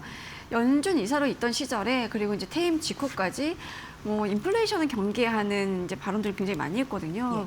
그래서 이제 그때도 대표적인 매파 인사로 꼽혔었는데 예를 들면 이런 거예요. 연준 이사를 사임하던 시기에 월스트리트저널에 기고를 하면서 연준의 6천억 달러 국채 매입 계획에 대해서 굉장히 비판을 했고요. 이 국채를 사실 연준이 매입한다는 거는 매입하면서 돈을 시장에 내주는 거기 때문에 네네. 유동성을 푸는 거잖아요. 유동성 푸는 거 자체를 좀 반대를 한 거죠. 그리고 이제 2021년에는 연준의 이 대규모 자산 매입, 그러니까 이제 양적 완화가 더 큰 인플레이션 문제를 초래할 수 있다라는 이제 경계 의식 이런 것들을 좀 표출하기도 했습니다.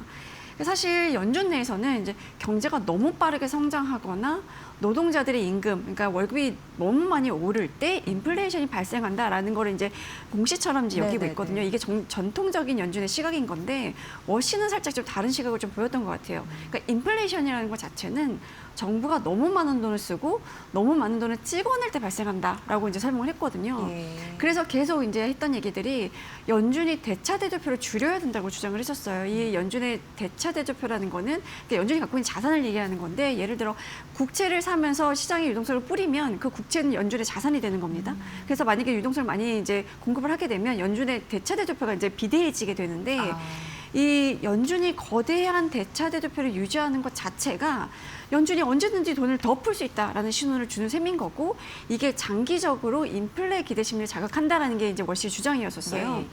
그래서 대차 대조표를 줄여서 통화 정책 정상화 의지를 보여야지 미래에 대한 인플레이션 우려, 기대 이런 것도 좀 내려놓게 되고 그래야 장기 금리는 하향 안정화될 거다라는 게 이제 월시 이제 일관된 주장이었습니다. 네. 그렇다면 워시 의장이 정말 연준을 꾸려나가면 그때는 통화 완화 정책이 좀 힘든 건지 이걸 또 시장이 우려해서 그때 빠진 것 같은데 센터장님 어떻게 보세요? 그러니까 일단 시장은 그렇게 받아들인 것 같아요. 어제 상황만 보게 되면 이제 증시는 빠지고 금리는 오르고 금값, 문값 이런 원자재 가격이 다 폭락을 했잖아요. 네. 그러니까 사실 이제 금값, 문값이 급락, 사실 급락이라는 표현보다는 폭락이라는 표현이 더 맞는 것 같은데 폭락하니까 특히 이제 보유하고 있던 금과 은을 담보로 거래를 했던 펀드들 이런 데들은 이제 담보 가치가 하락하니까 거기에 따른 마진콜이 발생하게 되고 강제 청산 위기에 이제 직면한 상황이었거든요. 그래서 이런 펀드들이 이제 그 유동성을 확보할 수 있는 좋은 수단들, 아시아 주식, 그리고 뭐 지수 선물, 그리고 비트코인 이런 것들은 대거 팔아서 현금화하면서 이제 이 나머지 자산 시장에 미친 영향들이 굉장히 컸는데 그게 이제 투매로 이어진 상황이었던 거죠.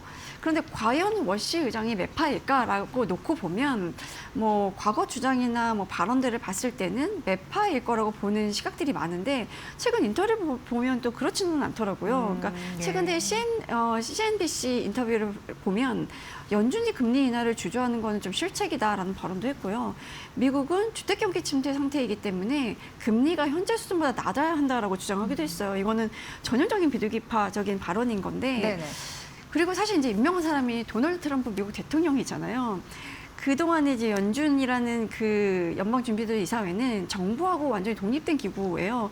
그 미국의 전화번호부를 보면 네. 그 옐로우로 된 그러니까 노란색 페이지가 상업용 민간 상업용 이제 업체들의 전화번호부를 기재한 이제 페이지인데 옛날 얘기입니다. 거기에 연준의 이제 전화번호가 있을 정도로 그래요? 여기는 민간 기구, 그러니까 정부랑 예. 완전히 독립된 기구로 이제 인식이 됐는데 그래서 그동안의 독립성을 좀 존중받아왔죠. 그런데 트럼프 대통령 이제 집권 이후에 계속 이제 제롬 파월 의장을 향해서 기준금리를 대폭 인하하라라는 이제 압박을 꾸준히 가해 왔었잖아요. 그러니까 파월 의장이 이를 따르지 않으니까 이제 공개적으로 비판하기도 하고 뭐 사임하라고 압박하기도 하고 해왔었는데 사실 파월 의장은 지난 2012년부터 이제 버락 오바마 행정부 때인데 그때부터 연준 이사로 재직을 해왔고요. 트럼프 집권 1기 때인 2018년에 연준 의장이 임명이 됐고 네. 그 이후에 조 바이든 전 대통령, 그러니까 정권이 바뀌었는데도 재심이 돼서 두 번째 임기를 수행 중이었고 그 이후에 이제 지금 트럼프 대통령 2기 집권이 이제 시작된 거잖아요. 트럼프 대통령이 계속 파월 사임을 압박하면서 이제 임기 종료가 다가오니까 케빈 워시라는 분을 내정을 한 건데 그런 인물이 과연 트럼프의 의지와 반하게 강력한 매파 행보를 과연 보일까? 네, 그러니까요. 아닐 거라는 이제 해석들이 지금 있는 거죠. 네. 그러니까 이제 매파라기보다는 그냥 시장의 논리에 따라서 자신의 상황에 따라서의 발언이다 이렇게 느끼면 되는 걸까요? 네, 뭐 네. 이제 제가 보기에는 좀 그런 부분이 좀 있는 것 같은데 네. 연준이 대차 대조표를 줄여야 한다고 한 것은 이제 시장에서 얼핏 보기에는 대차 대조표를 줄여야 된다는 건 자산을 판다는 거고 그럼 이제 시중 유동성이 연준으로 들어오는 거니까 이제 양적 긴축이 되는 거 아니냐라는 생각을 할 수가 있는데 사실 워시 내정자가 얘기한 거는 시장에서 금리가 경제 성장률을 반영한 수준에서 자연스럽게 결정되도록 하려면 연준이 좀 빠져줘야 된다라는 예. 논리인 거예요. 그러니까 아무래도 연준이 채권을 대량으로 들고 있으면 채권 시장의 수급에 이제 영향을 줄 수밖에 없고 그게 채권 시장을 좀 왜곡할 수 있을 거고 시장 금리가 경제 펀더멘털을 제대로 반영을 못하니까 연준이 그 역할을 좀 내려놓으면 시장에서 펀더멘털을 반영한 금리가 이제 결정이 될 거고 그렇게 되면 불필요한 금리 급등 이런 것들은 좀 막을 수 있지 않겠냐. 이게 어찌 보면 상당히 시장주의자의 논리인 건데 그리고 이제 대차 대조표를 비워놔야 이제 정작 금리 인하가 필요할 때, 네. 그러니까 정작 유동성 공급이 필요할 때 정책 수단, 그러니까 정책 여력을 갖게 된다라는 주장인 거예요. 그러니까 금리를 내리거나 자산을 매입할 수 있는 여력이 생긴다는 거니까 시장에도 그러면 연준이 필요할 때 개입을 언제든지 할 수 있는 능력이 있다라는 시그널을 계속 줄 수 있는 거잖아요. 반면에 대차 대조표가 너무 비대해지면 연준이 할 수 있는 게 없네? 라는 신호를 줄 수도 있으니까 네. 그런 면에서 이제 대차 대조표를 비워놓는 게 맞다라는 논리인 건데 이게 사실 이제 시장주의자의 원론적인 논리인 거지 이게 뭐 매파적인 시각이라고 보기에는 조금 애매한 부분이 있지 않나 하는 생각이 좀 듭니다. 네.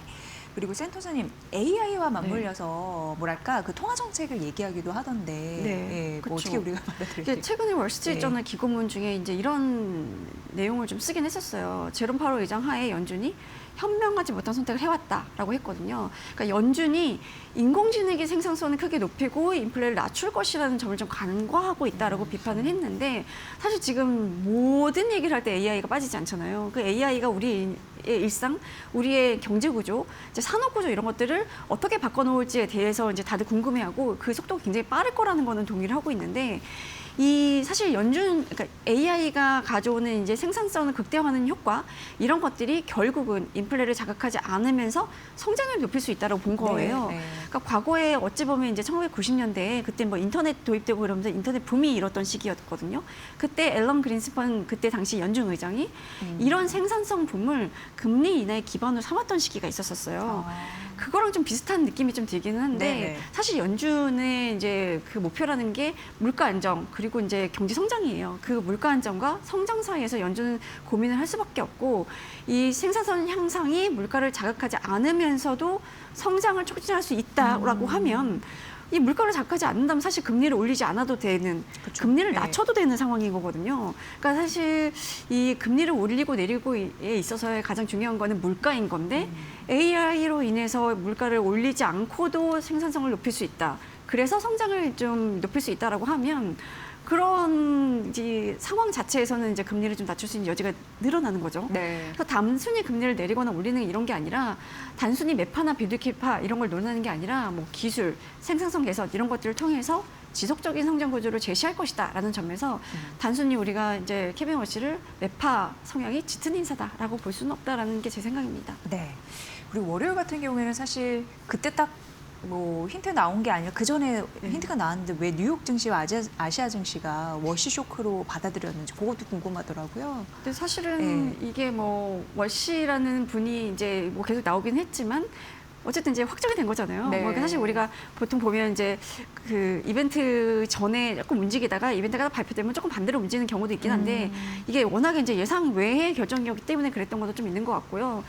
이게 결국은 이 워시 내정자 때문에 이제 변동성이 굉장히 커진 양상인 건데 뭐 어제 오늘 사실 롤러코스터를 타는 분위기긴 하죠. 국내 증시도 뭐 급락 급등이라는 표현보다는 폭락 폭등이라는 표현이 더 네, 네. 어울릴 것 같긴 한데 어제 뭐 국내 증시 블랙 먼데이였고 코스피 5천 깨졌고 뭐 너무 하락하니까 이제 5분간 거래 정지하는 매도 사이드카가 발동이 됐는데 오늘은 또 반대로 너무 오르니까 매수 사이드카가 네, 네, 네. 발동이 되고 또 보니까 간밤에 사실 저는 어제 그렇게 이제 아시아 증시를 비롯한 국내 증시가 다 이제 하락했잖아요. 그래서 간밤에 트럼프 대통령이라든가 아니면 이제 그 내정자가 뭔가 이걸 진화하는 발언을 하지 않을까 하는 기대를 좀 했었어요. 예. 근데 사실 그런 거는 없었더라고요. 그럼에도 불구하고 시장 스스로 이거 너무 우리가 과도했네. 라는 이제 판단을 한 것 같고요. 그 결과가 이제 간밤에 뉴욕 증시는 일찍 올랐고 금값, 문값도 뭐 추가로 하락하긴 했지만 이제 급락세 자체는 진정이 되는 분위기고 해서 워시 쇼크 자체는 이제 금방 진정이 되는 분위기다라고 볼 수 있는 것 같습니다. 네.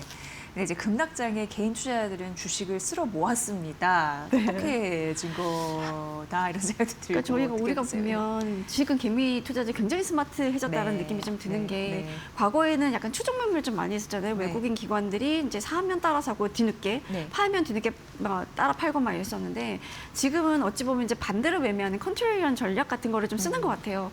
그래서 증시가 막 이렇게 오르는 와중에 잠깐 어제 폭락하는 시기에 이거를 이제 매수 기회를 받아들여서 대거 뭐 5조 원 넘게 샀잖아요. 역대 최대 규모로 샀는데 오늘 또 이제 오르니까 이제 차익 실현을 좀 하는 분위기. 예, 예. 그러니까 굉장히 스마트해졌다라는 생각이 좀 들고 이게 사실 과거의 역대 최대 규모였을 때는 그 개인 수매수 규모가 역대 최대 규모였을 때가 코로나19 그때 이제 대응하면서 유동성 막 풀리고 동학개미 운동이 일어났을 때였잖아요. 근데 지금은 그때보다 더 많이 샀다는 거는 그만큼 과거 경험치상 네. 개인들이 요거는 이렇게 폭락하고 이런 거는 매수 기회다. 그리고 워시 쇼크가 그렇게 오래 가지 않을 거라는 거를 이제 개인 투자자들도 충분히 이제 인지를 한 거 아닌가. 그리고 사실 이것 때문에 뭐 이제 인터넷 검색을 좀 해보면 네. 개인들이 쓰는 블로거들을 찾아보면 굉장히 수준이 많이 올라와 있더라고요. 이게 뭐 그 발언을 분석하는 것뿐만 아니라 그 발언을 해석하는 그 수준 자체도 굉장히 올라온 것 같아서 개미들이 굉장히 스마트해진 결과다라고 저는 보고 있습니다. 네, 스마트해진 개인 투자자분들. 자, 그럼 향후 시장 전망은 어떻게 보세요? 일단 워시 쇼크 자체는 이제 그걸로 인해서 자산시장이 내리막길을 걷는 쪽으로 방향을 틀었다라고 보기는 좀 어렵고요. 네. 불확실성에 따른 단기 충격이었다라고 이제 보는 게 맞는데 뭐 금은 비트코인 급락 같은 경우는 이제 그동안에 과도한 레버리지를 기반으로 오른 것도 좀 있잖아요. 그런 것 때문에 더 큰 충격이 왔다라고 이제 보는 건데 그간 뭐 주식도 그렇고 뭐 금은 같은 원자재도 그렇고 단기간에 가파르게 올랐잖아요. 그래서 조정을 좀 받고 가야 되는 시기였는데 뭐 조정을 사실 살짝만 받았지 이렇게 크게 조정은 받지는 못했던 상황이라서 어찌 보면 어제의 폭락은 워시 내정으로 인해서 약간 울고 싶은데 뺨 때린 격이라고 저는 보고 있습니다. 그래서 이제 중장기적으로 시장이 어떻게 움직일지 이거는 일단 워시 내정자가 어떤 입장을 취할지를 좀 지켜봐야 될 텐데 뭐 일단 연준의 이제 인사청문회 과정에서 여러 가지 발언이 좀 나올 거잖아요. 그러면 이분이 이제 연준을 어떻게 운용해 가겠다라는 이제 방향성 이런 것들을 좀 볼 수 있을 거고 거기에 나아가서 이제 미국의 연준의 통화정책 방향이 어떤 쪽으로 갈지 이런 것들을 좀 볼 수 있을 텐데 그럴 때 좀 이제 가늠을 해볼 필요가 있을 것 같고요. 시장 일각에서는 워시가 뭐 전통적인 매파냐 비둘기파냐 이렇게 보기에는 좀 어렵다는 의견이 좀 많은 것 같은데 유연하게 정책을 좀 조합을 해서 뭐 금리 인하를 좀 추진하면서도 통화정책 프레임 자체를 좀 변화하는 방향으로 모색하지 않을까 하는 생각이 드는 게 네. AI를 언급하고 AI가 경제 혹은 물가에 미치는 영향에 대해서 이제 언급을 했기 때문에 그런 거에 대한 분석을 기반으로 통화정책의 프레임을 새로 가져가지 않을까. 그럼 이 과정에서 이제 개인 투자자들은 계속 이제 이 발언이라든가 이런 것들을 좀 지켜보셔야 될 것 같은데 일단은 코스피 지수가 이만큼 올랐고 지금 다시 이제 5,100선을 넘어섰지만 여전히 PER이나 PBR 대비로는 여전히 비싸지는 않다라는 네. 분석들이 좀 많아서 조금 더 기대를 해봐도 되지 않을까 하는 생각이 듭니다. 저는. 네. 연준 의장 케빈 워시가 내정이 됐고 케빈 워시가 어떤 인물인지 아주 잘 분석을 해주셨습니다. 앞으로 연준을 이끌어 가게 되면 시장에 어떤 영향을 미칠지 우리가 진단해 볼 수 있으니까요. 잘 뉴스 앞으로도 보시면 좋을 것 같습니다. 오늘 권소연 이데일리 마케팅 센터장의 분석으로 함께하셨습니다. 잘 들었습니다. 고맙습니다. 네, 고맙습니다.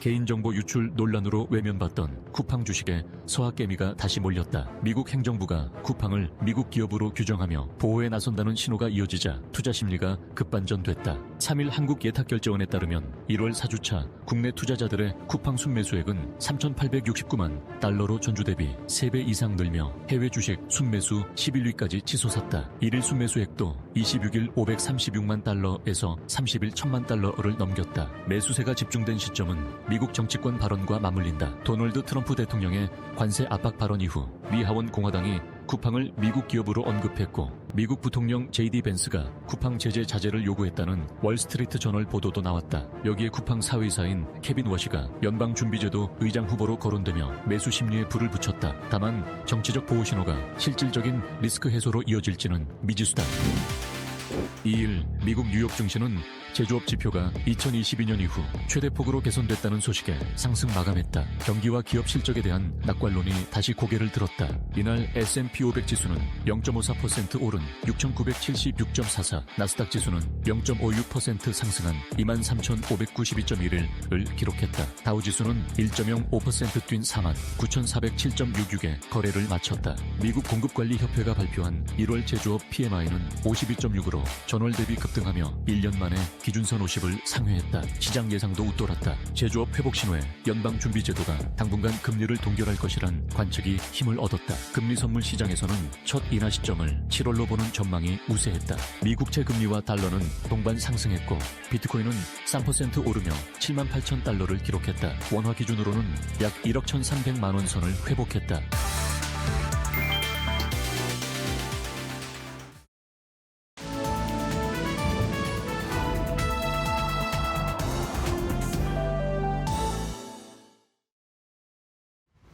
안녕하세요. 증시 날씨 전해드리는 마켓웨더 김수현입니다. 오늘 우리 증시 날씨 하루 만에 강한 햇살을 받고 있습니다. 최근 들어 우리 코스피 변동성이 큰 모습을 보이면서 롤러코스터 장세가 이어지고 있습니다.